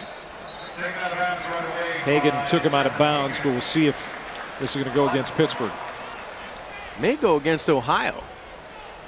Yep.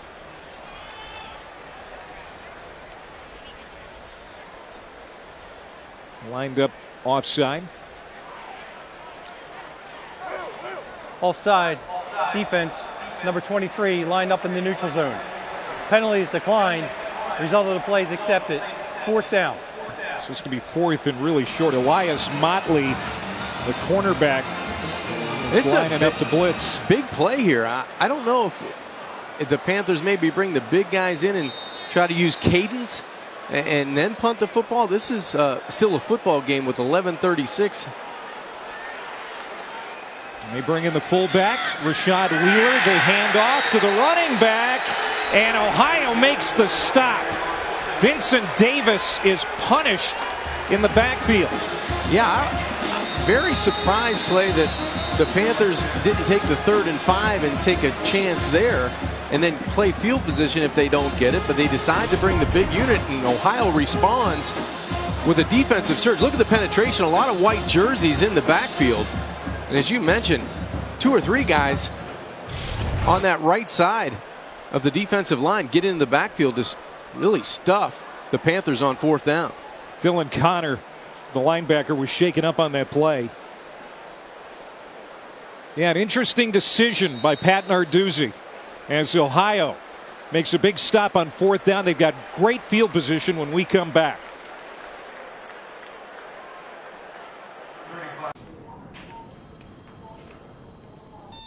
It all feels like gold, gold to me. Might not be a diamond, but it shines for me. It all feels like gold, gold to me. It ain't lasting silent, it's all good to Morning. me. The all-new Versa, the most tech-advanced car in its class. This is Nissan Intelligent Mobility.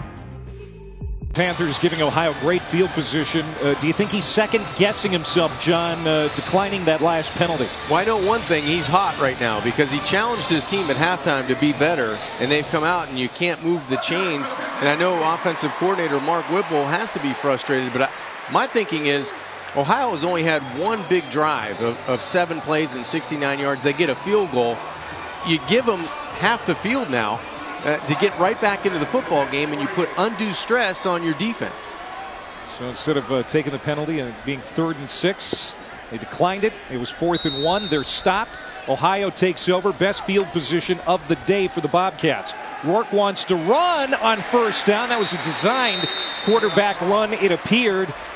And he has not been able to find a lot of real estate when it comes to the ground game, and he is dropped by Kylan Johnson. That is the 6th tackle for loss for this Panthers defense today. Well, he flashed in week 1, and he's definitely doing the same thing here at home against the Bobcats on defense for the Panthers. He's coachable, he's smart, he's athletic. He finds the football, most importantly. 2nd down at 14. This Ohio offense desperately needs something to go their way. Rourke sliding up. He will run.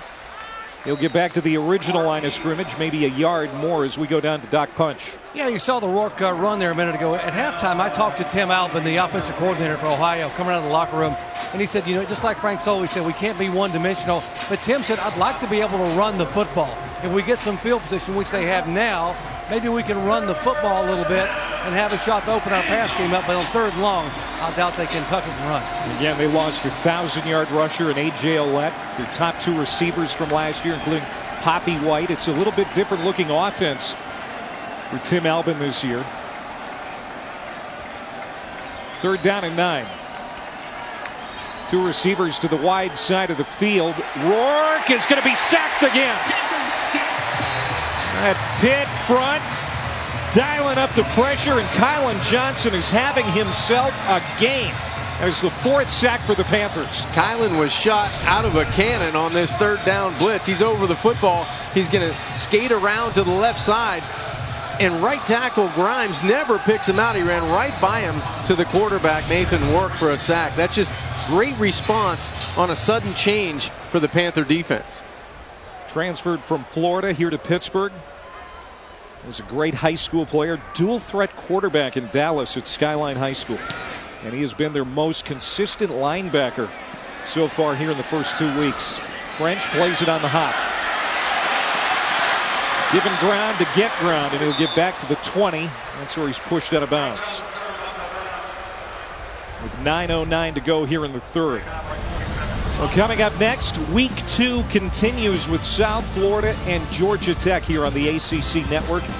Then Louisiana Monroe squaring off against Florida State and Tallahassee. The Seminoles trying to come back after a poor week 1. And at 8 tonight, it's going to be good. Miami, North Carolina. It's our ACC network primetime matchup presented by Geico. Mac Brown, Manny Diaz. It was 6 years ago tomorrow that Mac fired Manny at Texas as his defensive coordinator when the Horns gave up 550 yards rushing to BYU. The very next day, Mac had to axe him. I guess we'll get that handshake on camera about an hour before the game. It's funny how small the coaching industry is, isn't it? That's right. Malik Carter on a short run, a couple of yards. A couple of results last night in the ACC. Virginia now 2-0 after taking care of William and Mary. Wake Forest is 2-0, a 20-point win over Rice. How about Maryland all over Syracuse?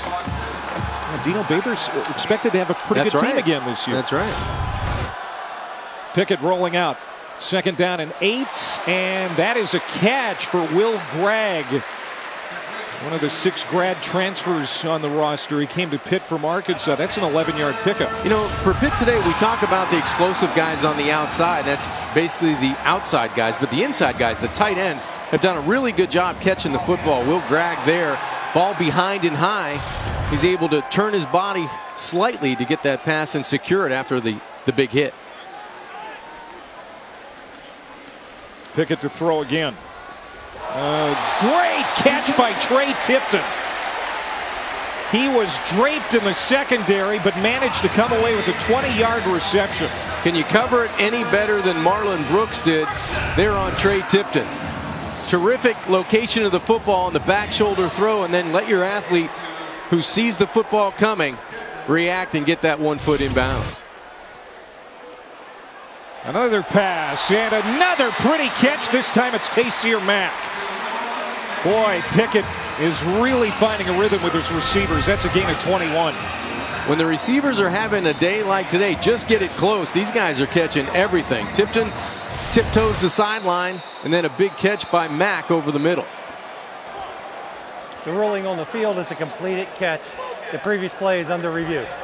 I'm going to make sure if the catch was indeed complete. The transfer from Indiana, Taysir Mack. Trey Tipton, the catch on the play before. What do you think, John? Did he catch it? Take another look. It looks like a ball comes loose, but he cradles it. I'm not so sure it hits the ground. I don't know if it's a clean catch. There the ball gets a little bit loose, but it looks like the forearm's underneath. Yeah. I think that's a catch. The receivers have played much better today for Pittsburgh. Last week in the game against Virginia, there were some key drops. You know, Pickett's numbers at the end of the game didn't look as good as they could have looked because his receivers didn't help him out. I think they're doing a better job today. Well, they are, and he's doing a better job. And it all starts, you know, with the offensive line in the passing game. If you have a decent enough pocket where you feel like you have some throwing lanes, you can move your feet to find your receivers, you can have big plays down the field.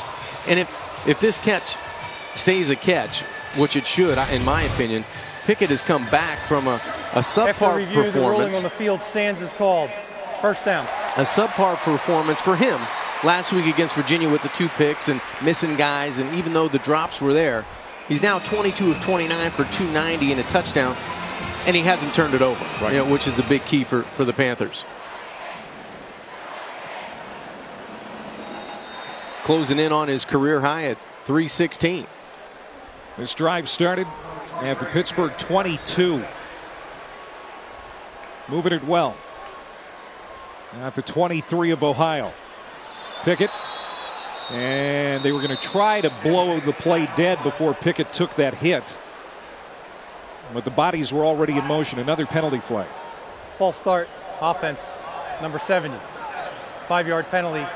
First down. That's the second procedure penalty on Ulizio, the right tackle. Yeah, that'll get you a personal meeting with Coach Pat Narduzzi, I would think. Or, first of all, you got to get past the offensive coordinator, Mark Whipple, whose skin's turning a little bit red, and I understand why. Longtime college and NFL coach. First year as the offensive coordinator at Pitt. Won a 1AA national title at UMass. Won a Super Bowl as a quarterbacks coach with Ben Roethlisberger here in Pittsburgh. And Carter is hit by Jared Dorsa. It's a loss on the play.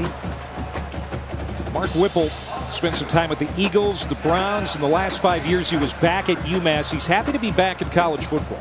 You know, it's fun to talk with a guy that has so much knowledge about pass offense, and how he can share it with these young men is just a treat for young Panther players. He calls a passing play on 2nd and 17. Tipton, the receiver, he made that catch. Along the sideline, got the reception right around the 15-yard line. That's a gain of 15 and makes it 3rd and manageable. That was very close if this stands. I mean, that ball's outside. It looks like he's painting the green and white. I'm not so sure about that catch. It's a completed catch. The previous play is under review. I think I see a little bit of white coming down with that right foot. Yeah, I think you're right. I think his foot is out of bounds. Right there, the right foot. I think he slides it back inbounds, but initially it touches out of bounds when he has control of the football. The last one went Pitt's way. This review, I'm pretty sure, is going to be overturned. Trey Tipton is a receiver who has the potential to make big plays. Needs to stay healthy this year for the Panthers. He has had some bad luck in that regard. 3 season-ending injuries since 2015. What did Clay? I think it's a knee, it's a collapsed lung, it's a bunch of things that have really kept him off the football field. But now that he's back on, I know he had a nice touchdown last week against Virginia in the red zone, and he had some spectacular catches so far today. Let's go down to Doc.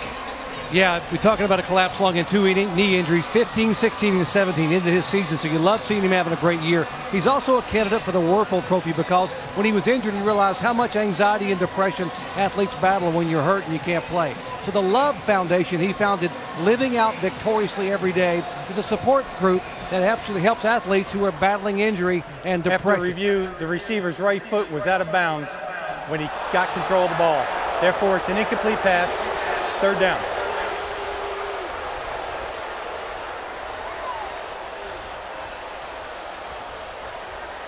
Jerry's report just speaks to Trey Tipton and his character, the senior from Apollo, Pennsylvania. Well, anytime you can mention your name in conjunction with the Warfel Trophy and the award, it speaks volumes for what you're doing off the field. And I know Trey Tipton, it's been a long road back for him. But I know he's glad to be back and putting on a uniform and contributing offensively. So the call on the field overturned. It'll bring up 3rd down and 17 from the 30-yard line. Under 7 minutes to go here in the quarter. Malik Carter stays in the game in the backfield as Pickett goes under center. He'll toss it to Carter.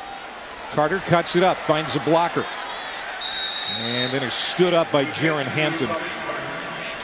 And driven out. It'll be 4th down, and this will be a long field goal attempt. I think Carter's still down. He may have hit his head on the back, on the turf there.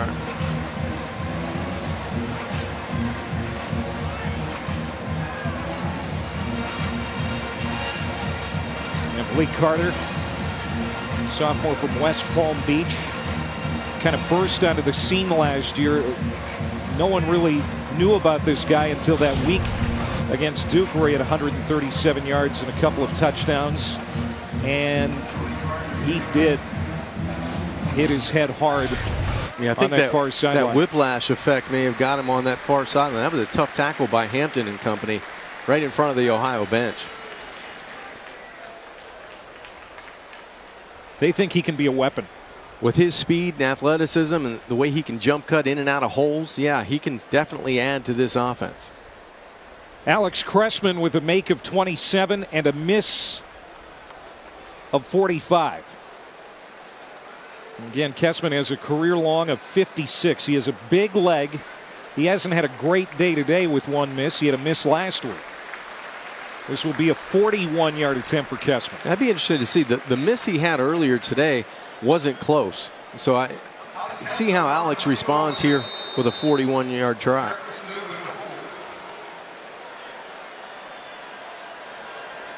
Cal Adamitis to snap it.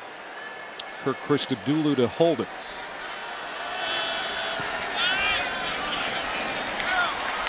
That one is true. Tucked it inside that right upright. Second make for Kessman. 3 more for Pitt. It's 20-3 here in the third.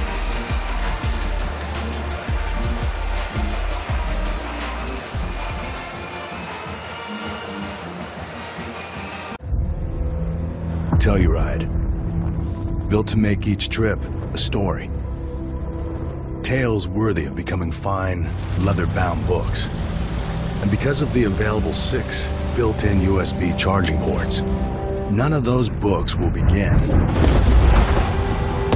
Chapter 1. Today, our phones all died.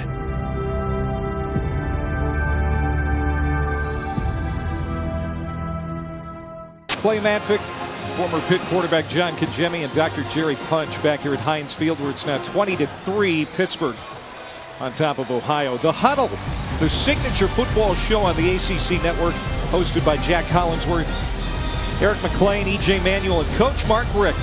Preview the weekend slate of games, keep you updated on all things ACC football. It'll come your way next Saturday morning at 11 a.m. right here on the ACC network. You know, we had an early start today, 11 a.m. on a beautiful Saturday week, too.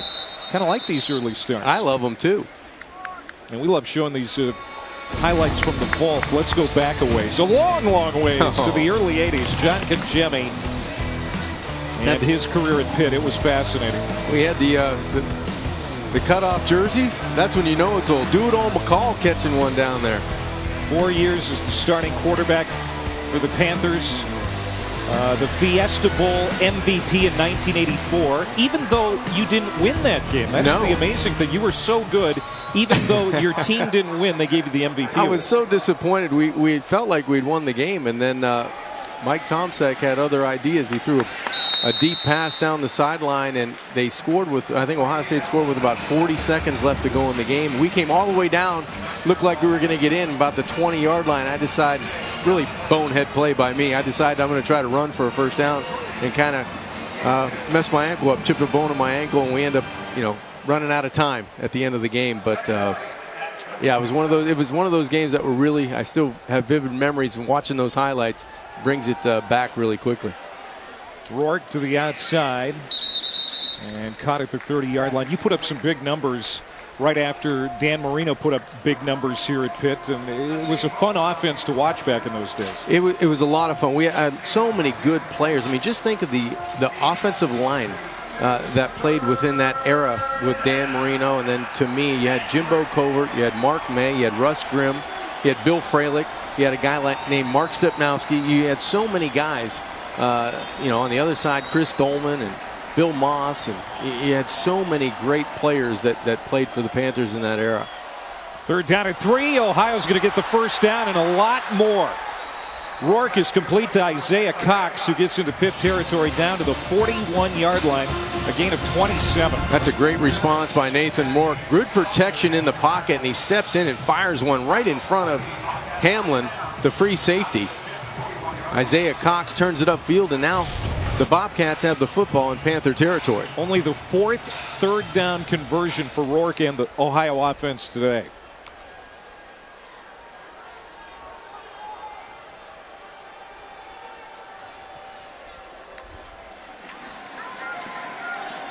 Wants to throw it again, and he's got time to do it. Man wide open. O'Shawn Allison. And a touchdown saving tackle made at the 6-yard line. Terrific call by offensive coordinator Tim Albin. You have a big play, you come back with a little misdirection, you fake it to O'Shawn Allison, but he's going to sneak out the short side on that wheel route and runs right by every Panther defender. Shoestring tackle, saves a touchdown, but that's a great play call by Albin, the offensive coordinator. Number 32, Dennis, keeping him out of the end zone.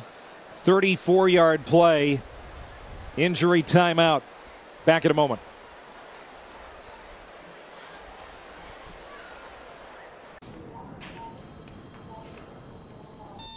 all feels like gold. Gold to me.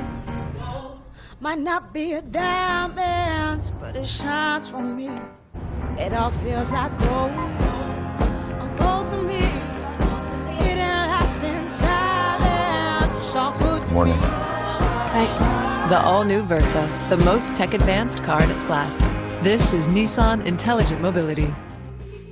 Was able to run off the field for Ohio. He had the catch, 34-yard play, puts Ohio on the doorstep here, first down and goal to go. Great response, 2 back-to-back plays in terms of being able to get some chunk yards through the air, and now Ohio in the red zone. They can make this a football game. They punch it in the end zone here.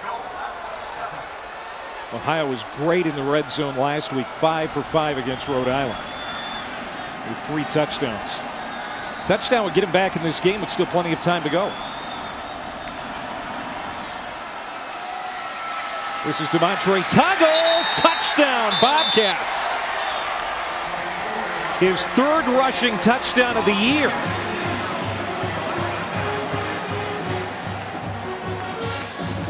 Ohio fans have reason to celebrate. That was an efficient drive led by their quarterback in his right arm, but finished off with this power running game. There's a lot of blue jerseys going backwards. Credit that offensive line for Ohio up front, getting that running back Tuggle into the end zone. 5 plays, 75 yards. Zervos with the extra point. And just like that, it's a 10-point difference. 4:04 to go here at Heinz Field in the 3rd quarter. Don't forget, we've got 3 more games coming your way here on the ACC Network. We'll go to Atlanta. We'll go to Tallahassee. And we'll go to Chapel Hill with Mack versus Manning. They used to work together in Austin, Texas. Now they're going to be on opposite sidelines tonight. I think that's going to be a fun matchup. You have 2 young quarterbacks in Jaron Williams for the Canes and quarterback Sam Howell for North Carolina. And you mentioned the relationship between both head coaches. Once working for head coach Mack Brown at Texas, now Manny Diaz takes over in Miami. How about Mack's win over South Carolina? That was spectacular. Impressive debut. Another second chance there. Yeah, 24-20. He gets those guys, believing in themselves. You talked to Mack before the season. It was, we're going to be okay. Well, okay out of the gate was pretty good against the Gamecocks. All right, so Ohio's got some life now as they score their first touchdown of the day. I'm going to bring it out. This is Taysir Mack on the return. He'll be stopped short of the 20-yard line. And so we'll see what Pittsburgh does for a response with 4 minutes to go here in the 3rd quarter. I give some life to this Ohio defense. You see your offense go out and get back into the football game. It puts the pressure back now on Kenny Pickett and that offense. You've had great plays from Jared Dorsa and the safeties of Hagan and Hampton coming up with big plays from the secondary. How can you respond if you're the Panthers now? You have to be able to get that initial first down to keep the offense on the field. 30 pass attempts, 290 yards through the air. He has a touchdown pass. He'll hand off to Davis here. A.J. Davis, good run on first down. He has the 35, the 40, finally brought down at the 42 by Hampton. Boy, A.J. Davis is powerful.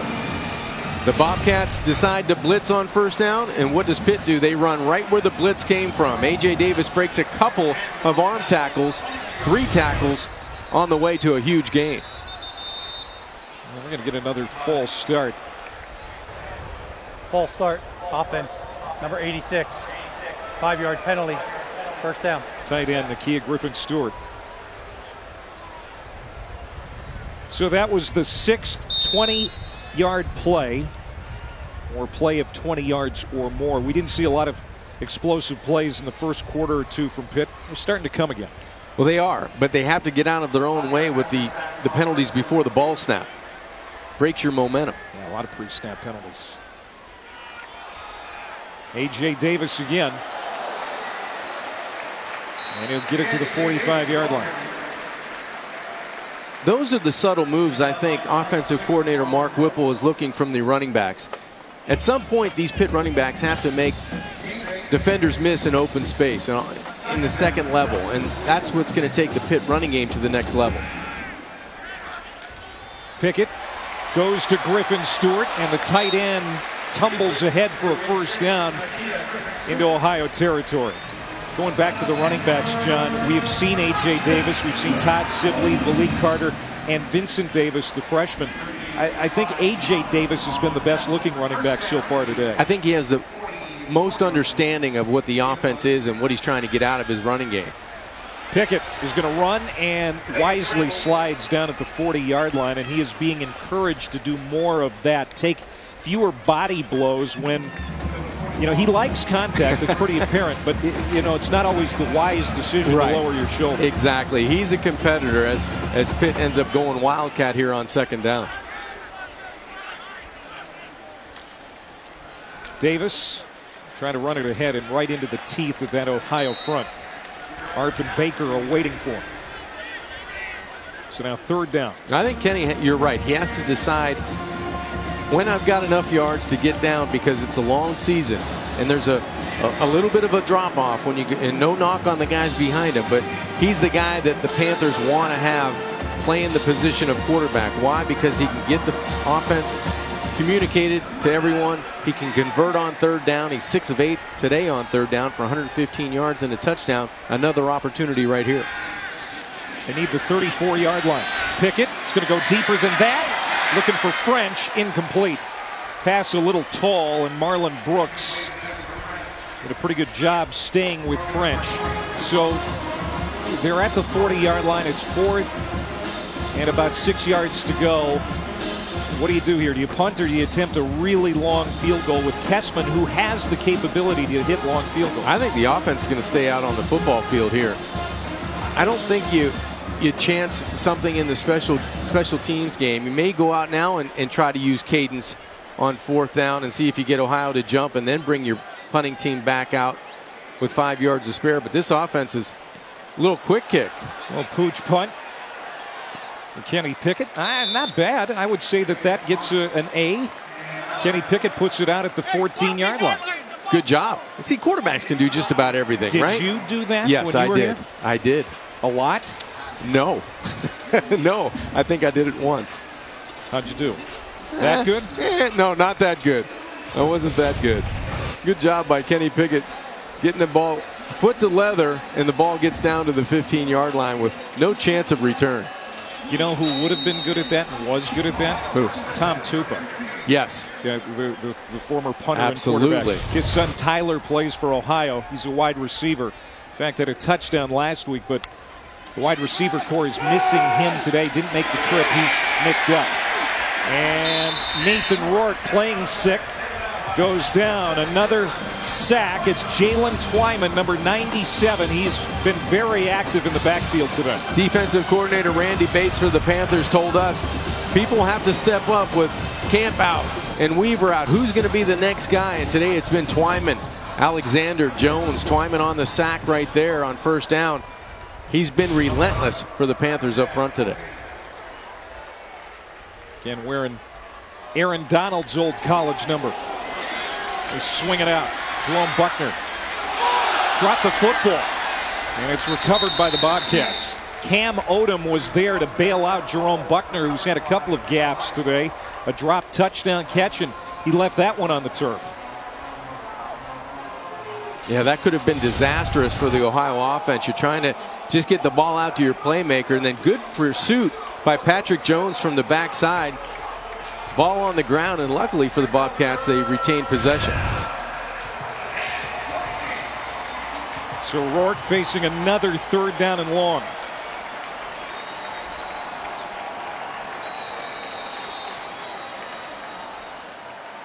Third down will happen in the fourth quarter. That's the end of the third quarter. Well, Ohio got a touchdown on the board in the third. We got a 10-point difference going into the final 15 minutes here at Heinz Field in Pittsburgh.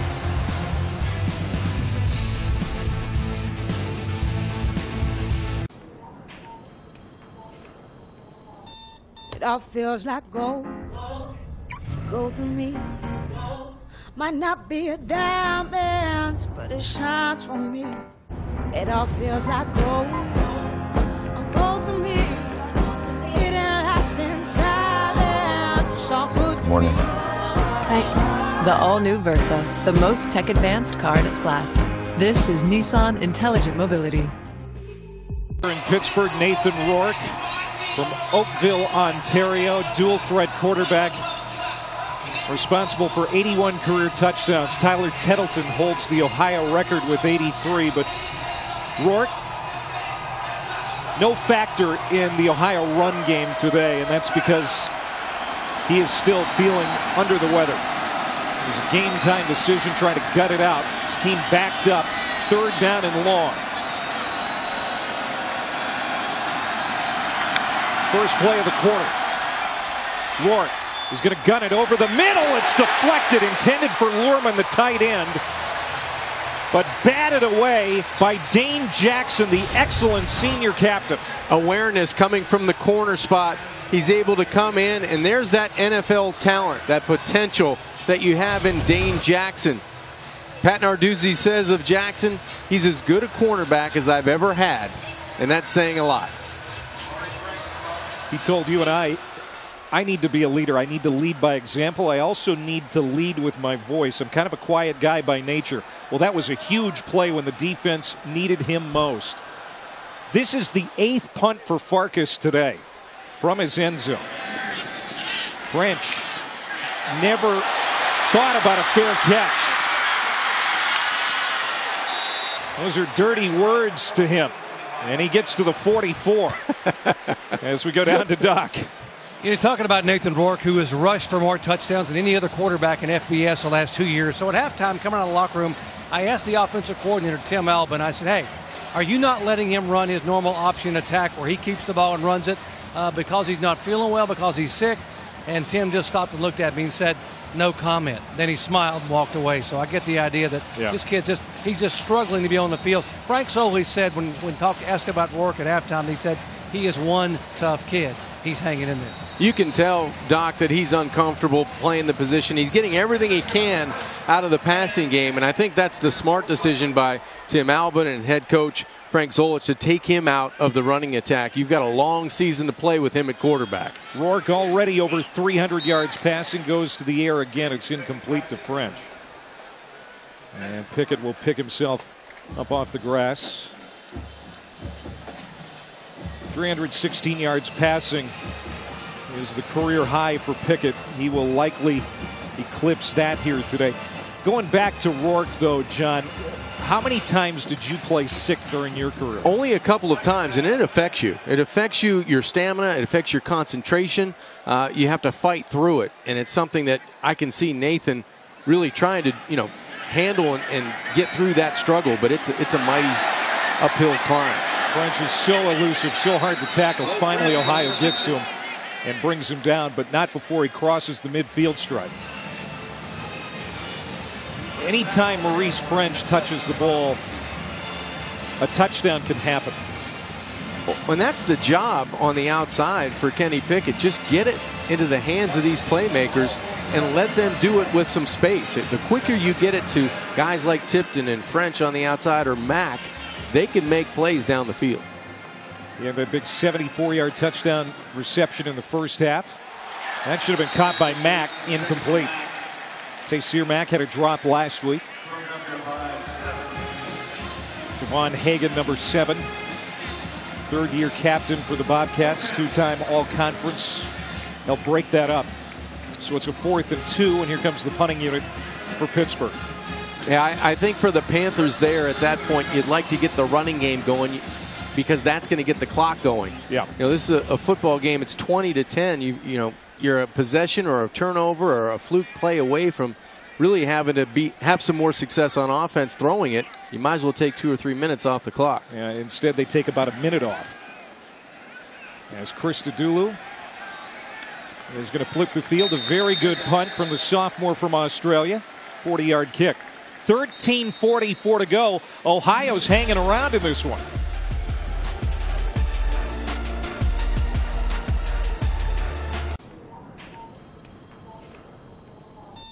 It all feels like gold. Gold to me. Might not be a diamond, but it shines for me. It all feels like gold.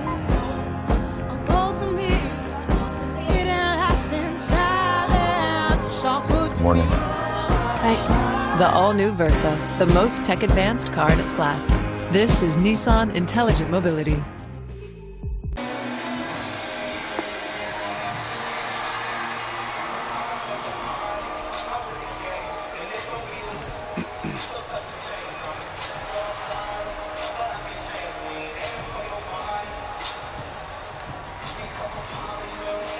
All right, Jack, thanks. A little surprise there by the way Syracuse is playing today. Big surprise. Maryland putting 21 points up in the first and second quarter. 200 yards total offense for Ohio. Their quarterback is sick, but they're still in this game. Down 10. Hit as he throws. Rourke pops it up in the air. Oh, that should have been caught. And it should have been a Pitt touchdown, but two defenders fought for it. Cam Bright and Dane Jackson battled for what should have been an interception, and nobody gets it. You know, this is unfortunate for the Panthers. I got it, you got it, nobody's got it. That's a walk into the end zone for an easy Panther defensive touchdown. Those, you know, how you circle the drop earlier in the game by Ohio in the end zone with Buckner, you circle that one if the Bobcats can put a drive together now. Big break for the Bobcats, second down and 10. They bring 5, but the play is going to be blown dead. We might have another false start. We've seen a lot of these today. False start offense, number 60. Half the distance to the goal penalty, second down. The Pitt defense last week, they struggled with the mobile quarterback Bryce Perkins. Today, faring a lot better. Of course, Rourke, who is a very good dual threat, that's right, is not feeling good. Yeah, he's not feeling his legs in the running game, and that's the biggest part of the Ohio offense that's missing this afternoon in Pittsburgh.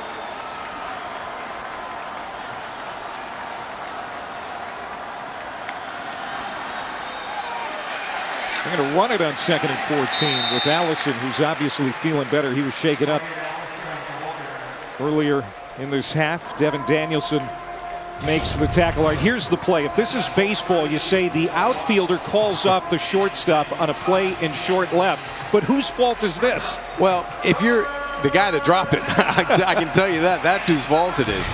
You have to be able to find a way to come up with that interception and walk into the end zone. And I know Chase is kind of getting his second start of his career, but you walk into the end zone with that one. Under 13 minutes to go. Big third down and 13. Pitt bringing the pressure. Rourke hit, and he is dropped. Did he get out of the end zone? Yes, he did. It's that man again, Jalen Twyman. The defensive tackle that keeps on giving for the Panthers.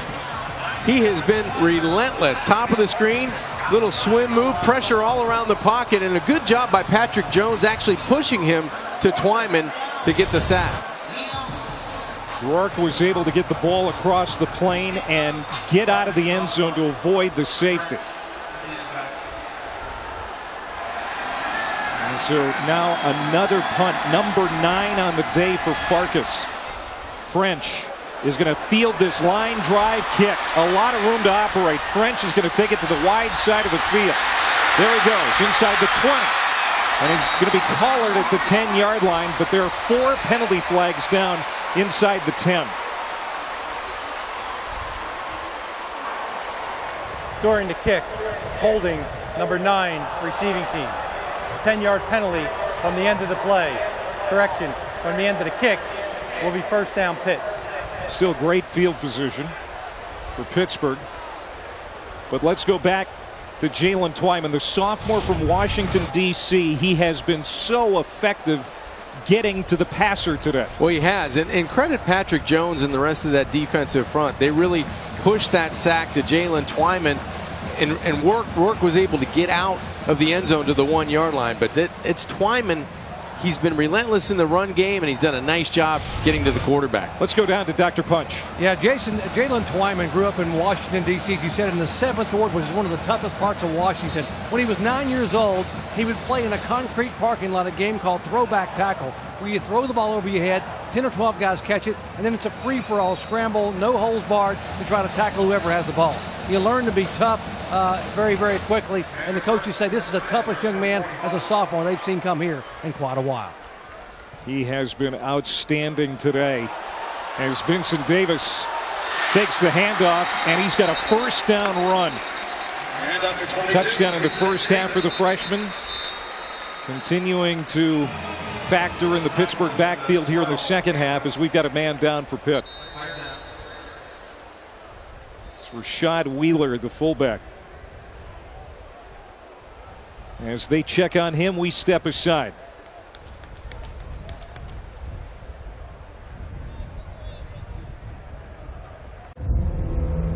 Telluride, built to make each trip a story. Tales worthy of becoming fine, leather-bound books. And because of the available 6 built-in USB charging ports, none of those books will begin. Chapter 1. Today, our phones all died.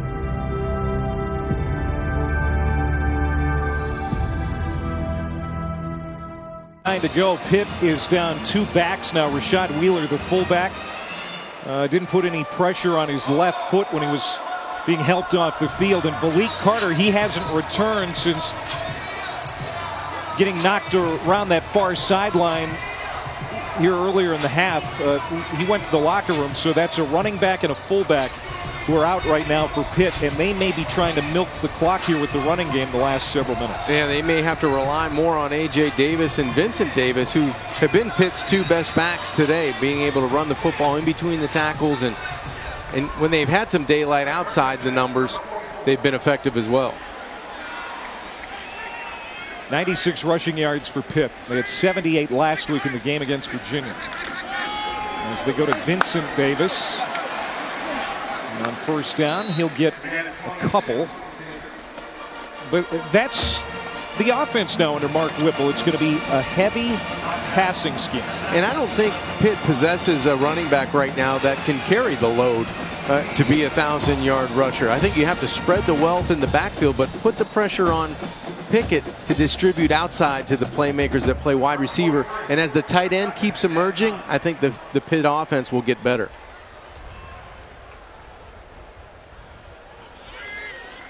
Will Gregg goes in motion. We'll hand it off again to Vincent Davis. A.J. Davis, the junior running back, 10 carries, 64 yards. He has led the way in the Pitt run game. Vincent, 4 carries, 12 yards, and a touchdown. They did that to confuse us. You know that. Yeah. A.J. is 21, Vincent is 22, both named Davis. Well, it doesn't take much for me. I know it's harder for you when they confuse you. Well, I'm easily confused. Well, so am I. But Davis is Davis, and they got to get it done in the running game with one of them. 3rd down and 7. Pickett to throw. He'll dump it off to his tight end. And they're going to be short of the first down. It's Griffin Stewart. Stopped by Connor. I think they may keep the offense out here.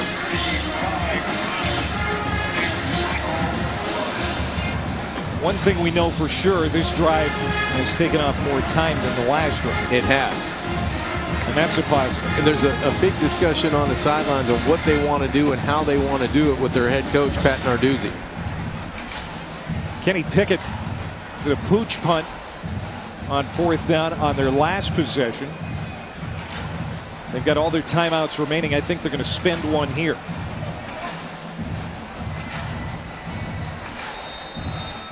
And that is indeed the case. Delay a game, offense. 5-yard penalty. Instead, they decide they're going to take the penalty to give themselves a little more room to punt. Which means they're going to punt the football. Exactly. So 9:40 left in the football game. You'd love to be able to have the wherewithal to keep your offense on the field.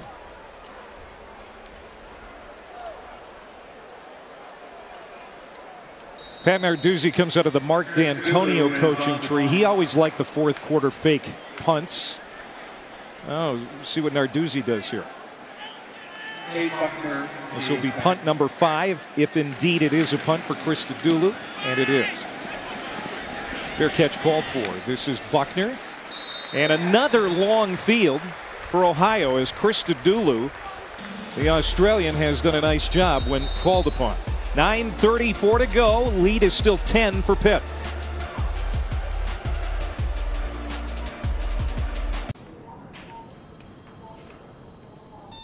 It all feels like gold. Gold to me. Might not be a diamond, but it shines for me. It all feels like gold. Gold to me. It ain't lasting silent. It's all good to Morning. me. The all-new Versa, the most tech-advanced car in its class. This is Nissan Intelligent Mobility. Lead for Pitt. Game's getting late here for Ohio. Well, tonight, all ACC will have scores, highlights, breakdowns, and post-game interviews from the day and night on the gridiron. Nobody covers the ACC like we do. 11 Eastern, right here on ACC Network and the ESPN app. This is Ohio and Pitt, the first of 4 today on the ACC Network, which still has the new car sent. Day 16 of the new network. We're happy to have you along. There's DeMontre Tuggle on first down. And the defense for Pitt is down a couple of big key linemen. Rashad Weaver got hurt in camp. He's on the sideline today. He's got the headset on. He's the defensive end. And back last week, junior defensive tackle Keyshawn Camp got hurt. Both done for the year. Those are 2 big losses from this Pitt defense. And that's why it's been so important that Twyman and Jones and Alexander have played so well up front for the Panthers. Second down and 2. And that's going to be close to a first down for Tuggle as we go down to Dr. Punch. Yeah, a couple of more injury updates for Pittsburgh. We saw earlier in this half Malik Carter, the wide receiver, hit his head on the turf, got up a little wobbly. He's been taken in and evaluated. He is done for the day. And a few minutes ago, Rashid Wheeler, the fullback, went off with the left ankle. They have now taken him in to be x-rayed. We'll update you when we can. Okay, thanks, Doc.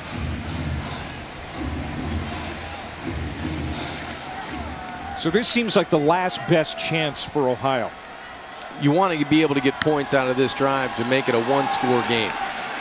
Offense has struggled throughout the day. This pass is going to land incomplete, but they may be calling pass interference on Damari Mathis, who has played an excellent game in the secondary for Pittsburgh. Cam Odom was Pass held up. interference. Defense number 21. Automatic first down. Yep, that's the call. You're going to get those types of plays from Mathis and Pinnock and Jackson. As good as they are, they like contact and they like to grab. And the way that Pat Narduzzi's defenses have been, you're going to be pressing a lot. You're going to be running with receivers. Yeah. And he'll take that. You know, it's not going to be a big portion of it, but you're going to get those calls. Take the good with the bad. Yeah. That's the 10th penalty against the Panthers. 75 yards in penalties today. So that moves it up. First down and 10 now at the 32-yard line. Tuggle in the backfield behind Rourke. Bobcats have been forced to punt 9 times today. Rourke is running, has been absent because of his illness. And he gets 4 hard-earned yards there. Well, you can tell it's been limited for sure, and it's been curtailed, and that's the way I think it's been coached today for Nathan Rourke. There's a long season for Ohio, and I know it's only 20-10 here, but you don't want to chance running your quarterback when he's not feeling good. You're asking him to do a lot in the passing game, and he has, but you don't want to expose him on a day like today. 35 total rush yards for the Ohio offense. Second down and 6. Play fake. Quick release. Incomplete. That was a low throw to Cam Odom. They call Nathan Rourke Air Canada. That's because he's from Oakville, Ontario. That's just outside of Toronto. About 20 minutes south of Toronto, exactly. Good nickname. He's a talented quarterback. And unfortunately for the Bobcats, it wasn't a day that he's feeling 100% because I think this game might have been a little bit different. They need this third down pickup.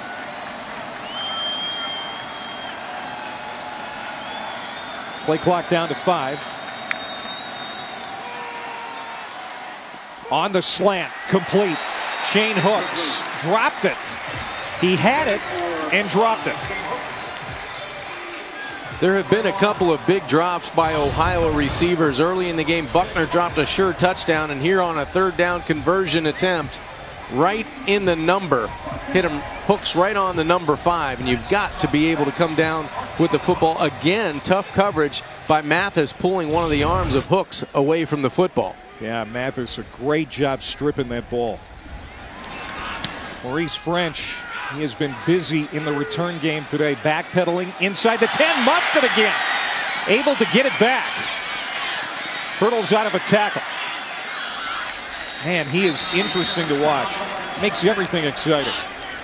56-yard punt for Farkas, and Pitt will have it back with 7:05 to go. It's only me, Clay, but at some point you have to either call a fair catch or get away from the football when it gets even close to the 10-yard line in a 20-10 game with 7:05 left to go in the 4th quarter. I don't think he's called a fair catch today. And one time. Maybe one time, yeah. And that has to happen. At some point, we know how explosive you can be, and I'm sure that's the discussion that's happening on the sidelines right now. Well, he's a senior. You'd think that he should understand this already, but he is that kind of a player. As A.J. Davis dives over the 10-yard line, that's a pickup of 4. Well, if you're expecting South Florida and Georgia Tech, that's going to start on ESPN News. We're going to get you to Atlanta as soon as we're done here in Pittsburgh. We're kicking at 2:05, about 5 minutes from right now here on the ACC Network. And again, we will have it for you here on ACC Network when we're finished. First of 4 games today on the network. And that big one tonight, John, between Miami and North Carolina. Yeah, I'm excited to watch quarterback Jaron Williams for the Hurricanes. You know, he played pretty well, but he took 10 sacks against the Gators up in Orlando. And you want to see how he responds, how he bounces back from that performance. Now, on the other side, Sam Howell, 245 yards and 2 touchdowns, both of those touchdowns in the 4th quarter. So you've got 2 young quarterbacks trying to lead their teams to victory tonight. Come your way to 8 Eastern tonight. Part of a quadruple header here on the network. Going to send Will Gregg in motion. A.J. Davis in the backfield. On 3rd down and 3. Pickett dumps it off to Gregg. Gregg out of a tackle. Big first down for the Panthers. They will keep this drive alive. The catalyst on the Pitt offense will be outside with the flashy receivers. The meat and potatoes guys, that's going to be tight ends, fullbacks, offensive line. And Will Gregg does an excellent job of keeping those chains going, keeping the clock going, more importantly. Came to Pitt from Arkansas, one of the 6 grad transfers on the roster. And Kenny Pickett now with a career high in passing yards, 322 now. Trying to go to 9 and 8 all time as Pitt's starting quarterback.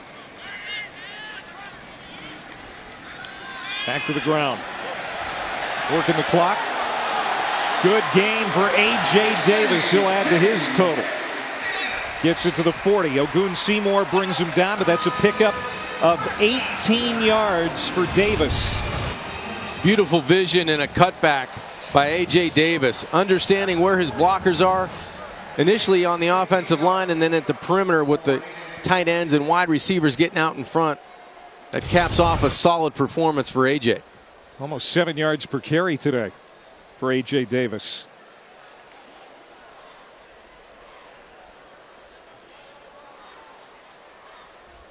Now Pitt taking their time and keeping it on the ground. And this is Vincent Davis. It's going to be about 9 yards on first down. Elsewhere in the ACC, again, Georgia Tech, South Florida coming your way. 2:05 Eastern is when they kick. We'll have it for you here as soon as we're done. Richmond Boston College later today on ACC Network Extra. Florida State, they've got to bounce back after a tough week 1. And again, 8 Eastern tonight for Miami, North Carolina. How about the Tigers of Clemson hosting Texas A&M? That should be a real good football game. And then Clemson will go back into ACC play. The game against Syracuse next week. That's another first down for Pittsburgh, and the clock continues to churn. Nice job by the freshman Vincent Davis avoiding contact behind the line of scrimmage. That little pirouette and gets the chains moving, and most importantly, the clock keeps ticking down at 3:33 and counting. We haven't had any turnovers in the game for either side. That's going to be a positive for both teams. Pickett, of course, threw those 2 interceptions last week. He has been clean today. Back to Vincent Davis. What a good run on first down. Well, Pittsburgh will be at Penn State next week, the 100th meeting and the last of a 4-game series between the two schools. You look at the non-conference schedule, though, for the Panthers, it's tough. Of course, Ohio here today at Penn State, still have to play UCF. And the FPI has Pitt favored in only 3 games after today, and one of those is FCS Delaware. That's right. You know, you get to Georgia Tech and Boston College, but North Carolina looks to improve. Virginia Tech at that point in the season will be probably a better team than they are right now.